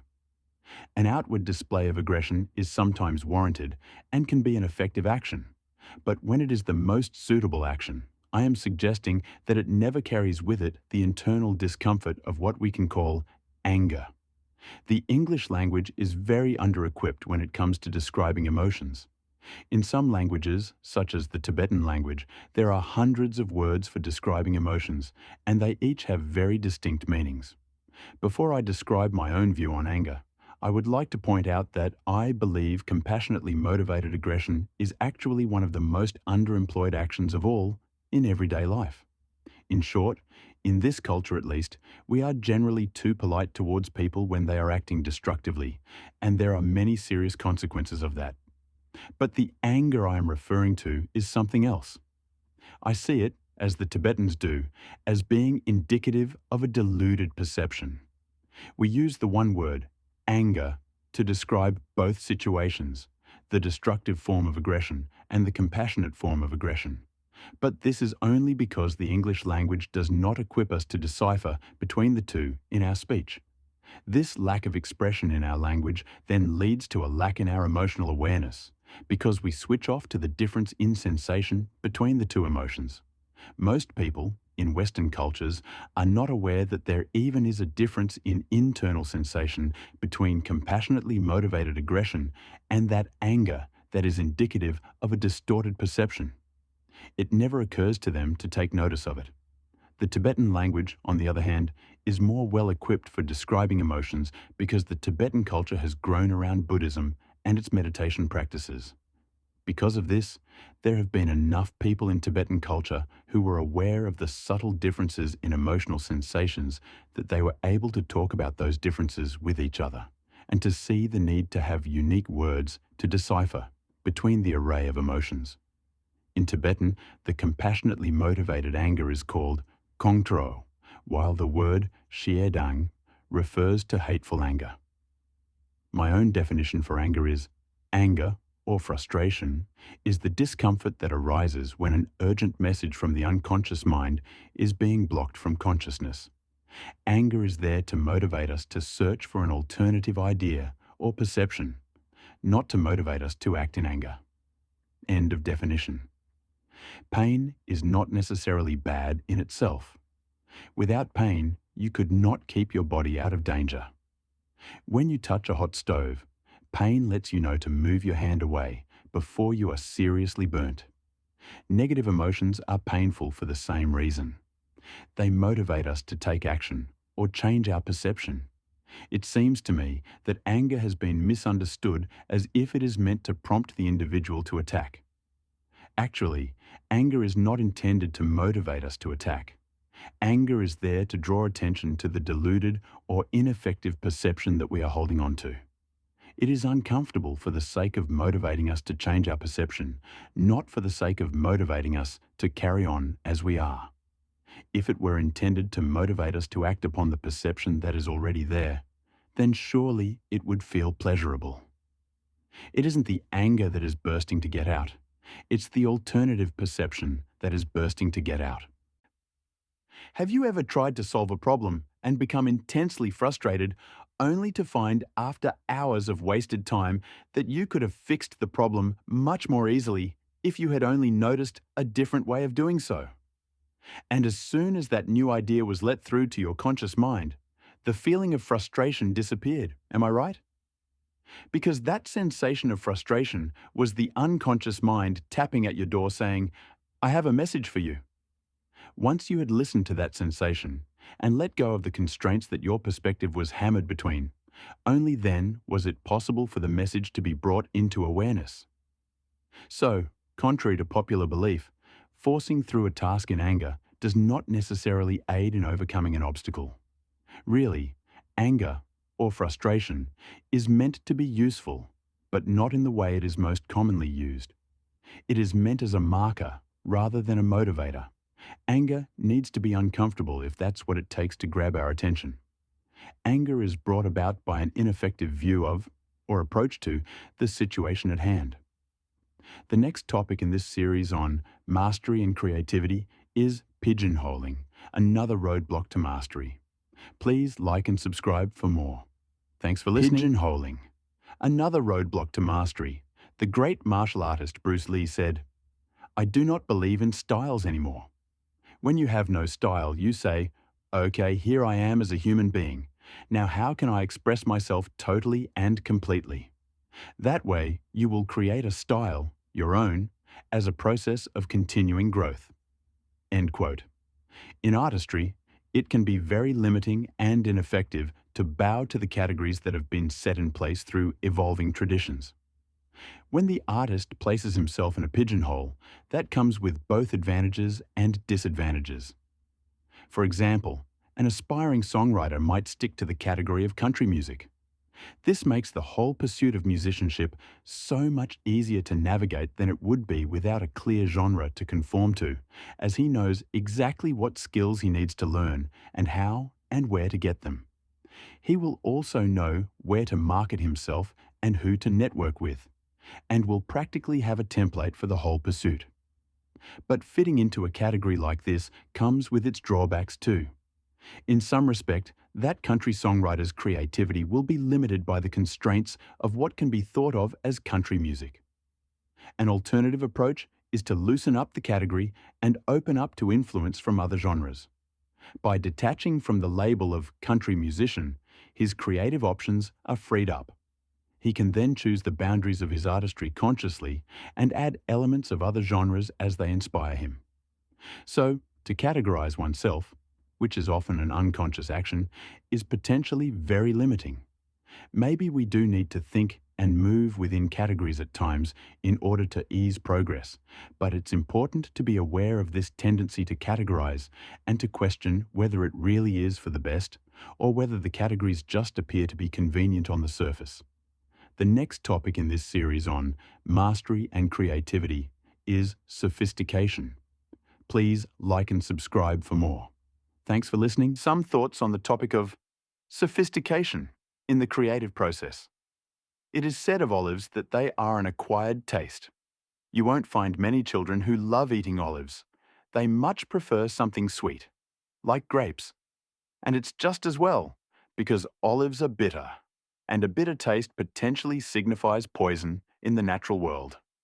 For this reason, we are instinctively suspicious of bitter foods when we first encounter them. But with long-term exposure to them, we can sometimes become unusually partial to them, even addicted to them, especially when they are artificially laden with sugar too. Wine is an example of a bitter food that takes time to develop a taste for, hence its association with sophistication.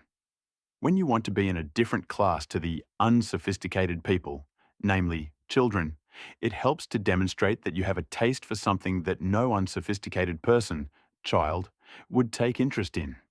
Hence the practice of wine and cocktail drinking at the high end of town, especially when served with olives.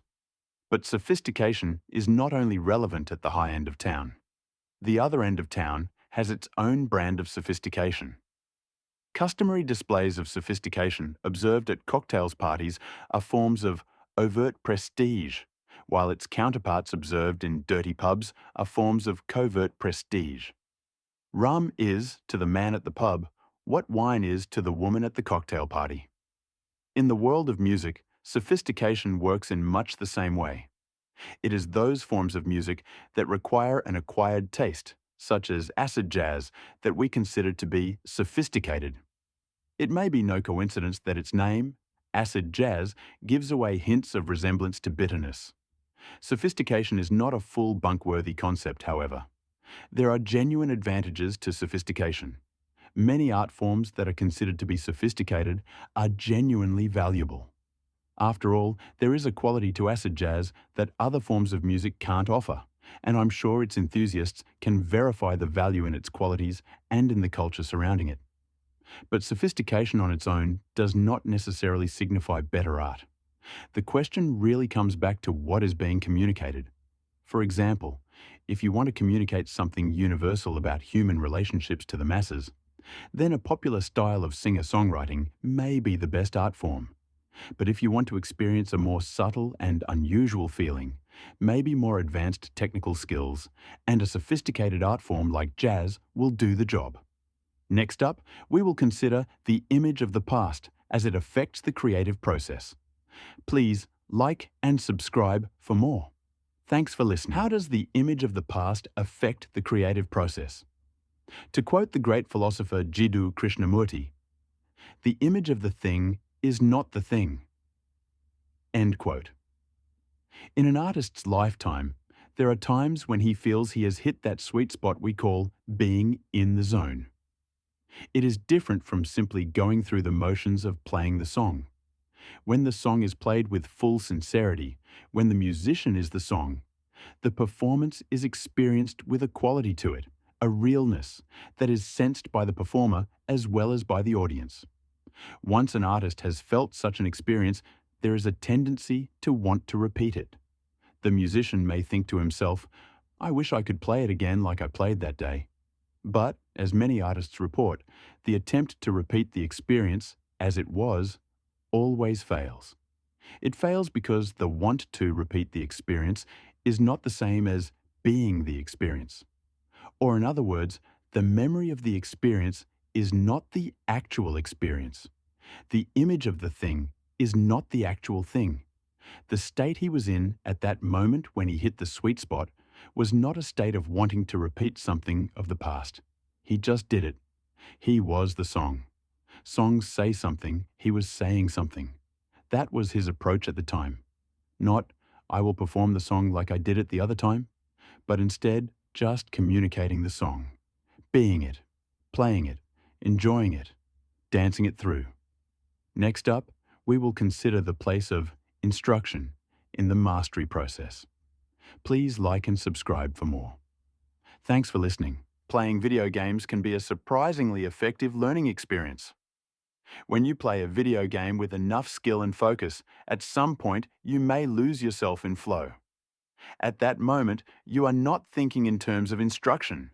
You are just doing what you are doing. You forget that you are there in front of a screen. But most of the time, when we are going about activities, we do not act in this way. We distrust our abilities. We assume that even the simplest tasks require a monotonous level of control. Giving ourselves instructions as if we have split ourselves in two, as if we were there with the game controller as one self, directing the lesser self. Apparently, there are two of me, and the other half of me doesn't know jack about anything. He needs my instructions for his every move. I push him around all day as if he doesn't know what I know. He is the incompetent one. I know best. All the while, I am neglecting the fact that there is actually only one of me. There is no part of me that is separate to me. So why can't I just trust it? Why can't I just play everything I do as if I'm in that video game mode where I'm lost in flow? Why can't I drive my car like that, instead of dividing me up as if superior me needs to keep an eye on subordinate me? Can I be the whole action rather than looming over myself? Are you overusing the conscious, analytical mind in your attempts at high performance? Should you let go and trust your instincts more? Next up, we will consider how social authority affects the creative process. Please like and subscribe for more. It will help this new channel grow. Thanks for listening. How does social authority affect the process of mastery and creativity? In the pursuit of mastery, we can be led astray by the distortion of our perceptions that social authority creates. There is a common strategy in marketing called social proofing. Social proofing occurs when the display of attitudes of higher or equal status group members influence an individual's perception. Social proofing can be induced intentionally. For example, when a commercial shows attractive people enjoying and worshipping a product being sold. But it can also happen indirectly. An example of this is when a person hears a song on the radio. If they don't know anything about the song, they might think it's nothing special. But then they hear that same song in a movie and in a shopping centre and at a party, and they hear it was ranked highly on Rolling Stone's Greatest Songs of All Time list. The more they encounter the song in this way, the more social proofing they are receiving regarding the song, and so its prestige is building. After hearing the song in this variety of contexts, the song may begin to appear to be ingenious. For an artist who wants to create work of genuine value, it can be a disaster to fall for social proofing like this. Searching for the qualities in the song that led to its great success might only lead the artist astray, because it wasn't necessarily the artwork itself that made the song popular. The song may have risen to that level of popularity by means of social proofing. By worshipping and replicating what is really just a social fad, the artist will waste time creating work that has no value in tomorrow's culture. A similar situation to the one described above is what I like to call the vintage effect. That is, the tendency for older works to be valued more highly than recent works. It is often said that music was better in the past than it is today. But those statements are neglecting the vintage effect. When an artwork has aged, it has built up in it a lot of history, social authority, and nostalgia. It has stood the test of time, and to some extent that is impressive in itself. But the idea that older music was better is an illusion, created mostly in this way. As a side note, the perception that old music was better also comes partly because old music encompasses the best songs out of half a century of music, while new music usually only refers to the past 5 years at most. Excessive submission to social authority is one of the biggest killers of innovation. Things that carry social authority can only ever be things that already exist as being popular and accepted. A good way to sidestep the hypnotic cage that social authority traps us in is to explore areas that are not considered to be prestigious or valid. The most innovative of the popular musicians are always influenced partly by music genres that are unpopular. By finding the best aspects of those less popular genres and bringing them into play with the qualities of a more popular style of music, they are able to create a fresh sound that a mainstream audience is ready for. Even in sports, bowing to social authority can stunt performance. The American high jumper Dick Fosbury was laughed at when he began jumping over the bar in such an awkward way. Nowadays, the Fosbury flop is the standard method in high jump. The key to avoiding the rut of submission to social authority is to bring the focus back to creating true value. Rather than trying to be something, why not aim to do something? If you're making music, your aim is most likely to communicate something to the listener. If you're playing tennis, you want to win beautifully. If you're designing a house, your aim might be to design a house that creates a good vibe. By focusing on the task at hand, without needing to impress or to blindly fit in, the constraints of social authority are lifted and innovation is made possible. Submission to social authority doesn't just hinder innovation, it also stands in the way of enjoyment. The flow state is a rare occurrence for people who believe they need social authority to instruct their every move. Some people only seem to appreciate sights and experiences that are accepted as being valid and glamorous, like seeing the Eiffel Tower, for example. But these experiences are not necessarily any better than the happenings that we are fortunate enough to witness on an ordinary day in the neighborhood. Many things can be seen as being more miraculous and entertaining than famous monuments and landmarks if we take off the distorting lens of social authority. In the next episode of this series, we will consider how an aversion to solitude affects the process of master and creativity. Please like and subscribe for more. It will help this new channel grow. Thanks for listening. An aversion to solitude can be detrimental to our creative pursuits. Philip Zimbardo, the psychologist who conducted the famous Stanford prison experiment, wrote, "The fear of rejection when one wants acceptance can cripple initiative and negate personal autonomy." End quote. The famous philosopher, mathematician, and scientist Blaise Pascal wrote that all of humanity's problems stem from man's inability to sit quietly in a room alone. End quote. In technological societies, we spend about 1/3 of the day alone, a much greater proportion than in most tribal societies, where being alone is often considered to be very dangerous. A person who strongly dislikes being alone will have difficulty in developing one of the most important character attributes of an innovator: the potential to employ initiative. The pursuit of mastery will inevitably involve periods spent in solitude while thinking, reading, and practicing, as skills and understanding are developed and deepened. Fear of solitude is one of the strongest and most common fears, though it does not affect everyone. And for most people, it can be quickly reduced through a better understanding of the psychological nature of loneliness. Loneliness seems like a simple matter on the surface. The assumption is that if a person is not paired up, or if they have few friends around to keep them company, then they must be lonely. But when loneliness is looked at more closely, it isn't as straightforward as that. Many people who are married with children are still very lonely, while, on the other hand, there are many people who live in solitude and are not lonely. Romance doesn't always cure loneliness. It can often exacerbate it. Suddenly, the person feels insecure when their partner is gone for just a day. And most people tend to feel much lonelier when they are in the wrong company than when they are alone in their own company. Stranger still, if solitude is chosen intentionally, it doesn't carry any sensation of loneliness with it. So, what is loneliness then, if it's not always cured by close relationships? For sure, it's understandable that people hold this fear. But in many people, it's a little over the top. As far as the pursuit of mastery is concerned, usually a person would only need to be able to relax in their own company for a matter of hours without freaking out. Fortunately, the ability to relax in solitude is one that can be developed through intentional exposure. Please like and subscribe for more of this series on mastery and creativity. It will help this new channel grow. Thanks for listening. As mentioned in my earlier episode titled, "What is the flow state?"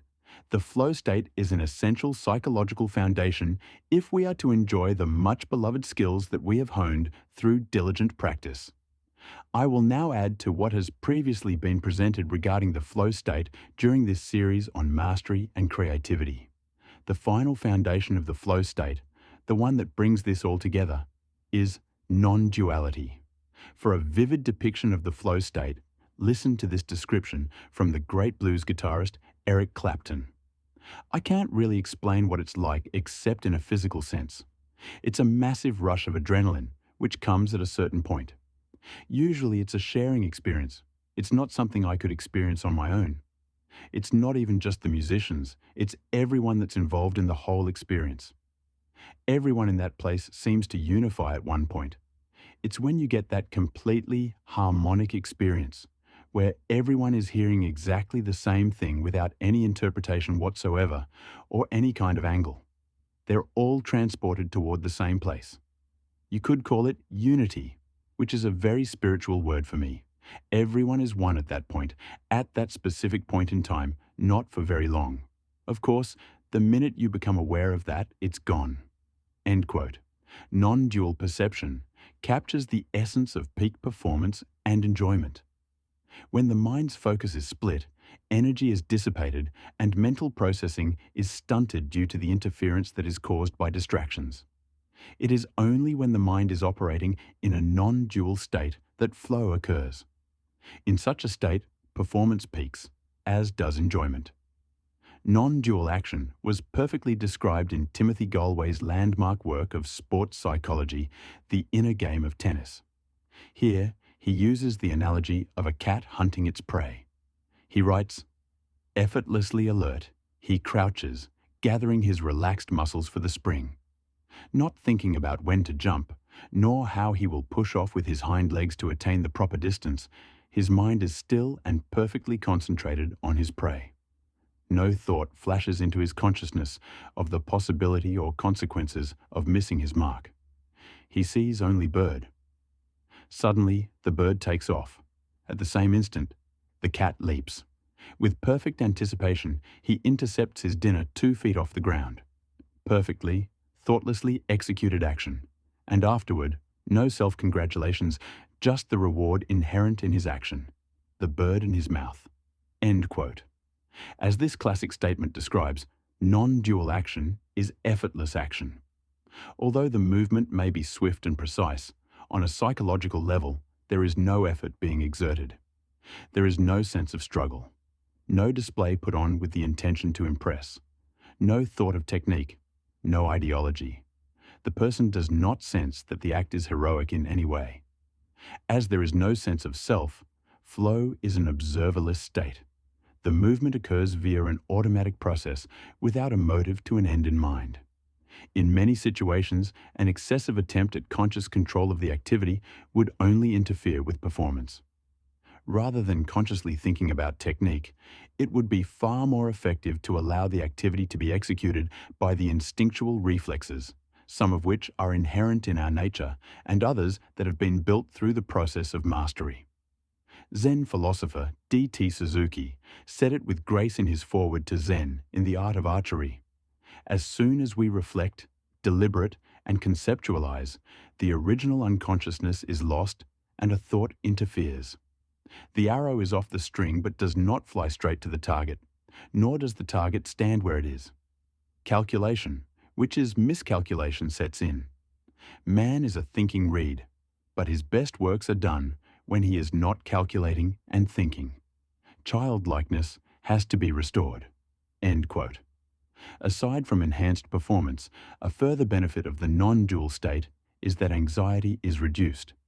Much of the time, anxiety results from running on split focus. Trying to execute a difficult activity while the mind is distracted by other thoughts, this seems to create a lot of nervous turbulence and anxiety. It may be that in these situations, anxiety is the body's way of getting our attention by making us uncomfortable with the way we're doing things, so that we will learn a more effective way of living. As if it were saying, "Hey, you're running two situations at once here. The one in your head and the one in front of you. This isn't easy for me." The artist can reduce such interference by remaining present. This is another reason why, as mentioned earlier, an artist does not necessarily benefit from being obsessed with his craft. When the craft moves from being an interest to being an obsession, that creates a duality in all other activities in the artist's life, as he will be constantly running on split focus while doing anything other than the craft itself. There may be benefits to such an obsession, but there comes a time to question whether the obsession is merely a form of escapism that is creating more problems than it's solving. This is certainly not to say that it's wrong for an artist to work diligently for long hours on his craft. But there is a difference between doing so with good reason and doing so out of an uncontrollable, and perhaps unwanted, obsession. We are now coming to the end of this series on mastery and creativity. On the surface, the process toward mastery may seem contrived, but the beauty becomes apparent when you realize that it's only in those moments when the artist has given up on the pursuit that sincere works then appear. Sincere action in any endeavor can only really happen spontaneously. If sincerity is made an aim, then that implies that the person doing the aiming is not sincere to begin with. And so, it is contradictory to make sincerity a goal. When sincerity is seen in a work of art, there is a sense of having sincerity contained, and with that comes a sense of security. But I do wonder if that attempt to bottle sincerity is really just something we do out of fear. Maybe we are afraid to look for sincerity in the actions of everyday life, because, as the Buddhists have pointed out, when we search for purity, we have to distinguish between what is pure and what is not.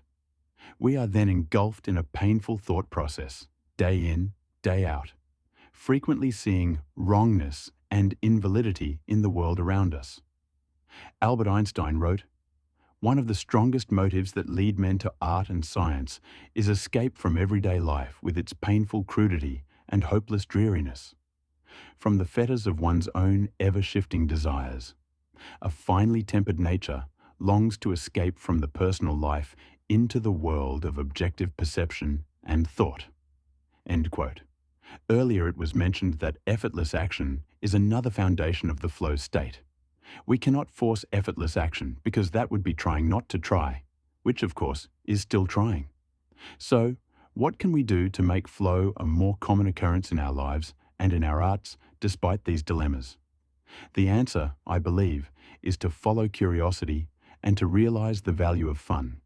If an activity is genuinely fun, then it will provide an easier way to slip into the flow state because the foundations of flow will be there automatically. Rather than simply being a means to an end, the activity will be an end in itself, and therefore, it will be effortless. Different things seem like fun to different people, and at different times depending on their skills and interests. I believe that this is a reflection of the fundamental nature of the mind. It seems to me that the unconscious sorts out what would be the best opportunity to explore next. But it can't deliver the answer in clear and logical language because the explanation may be too complex to put into words. So instead, the unconscious mind delivers its brain mail in the form of an intuitive sensation. And, when it comes to creative pursuits and artistry, that brain mail is a sense of curiosity and adventure. To follow that curiosity demands that one endures situations that are guaranteed to make a person look clumsy and feel a little out of place at first as they journey into the unknown. But who knows where that might lead? The process may be a reward in itself. I'll leave you with a quote from the great martial artist Bruce Lee. To me, ultimately martial art means honestly expressing yourself. It is very difficult to do. I mean, it is easy for me to put on a show and be cocky and be flattered with a cocky feeling. Or I can make all kinds of phony things, you know what I mean, and blind you by it. Or I can show you some really fancy movement. But to express oneself honestly, not lying to oneself, to express myself honestly, my friend, is very hard to do. And you have to train. You have to keep your reflexes so that when you want it, it's there. That ends this series on mastery and flow. Please support this new channel by hitting like and subscribe. Thanks for listening, Merson.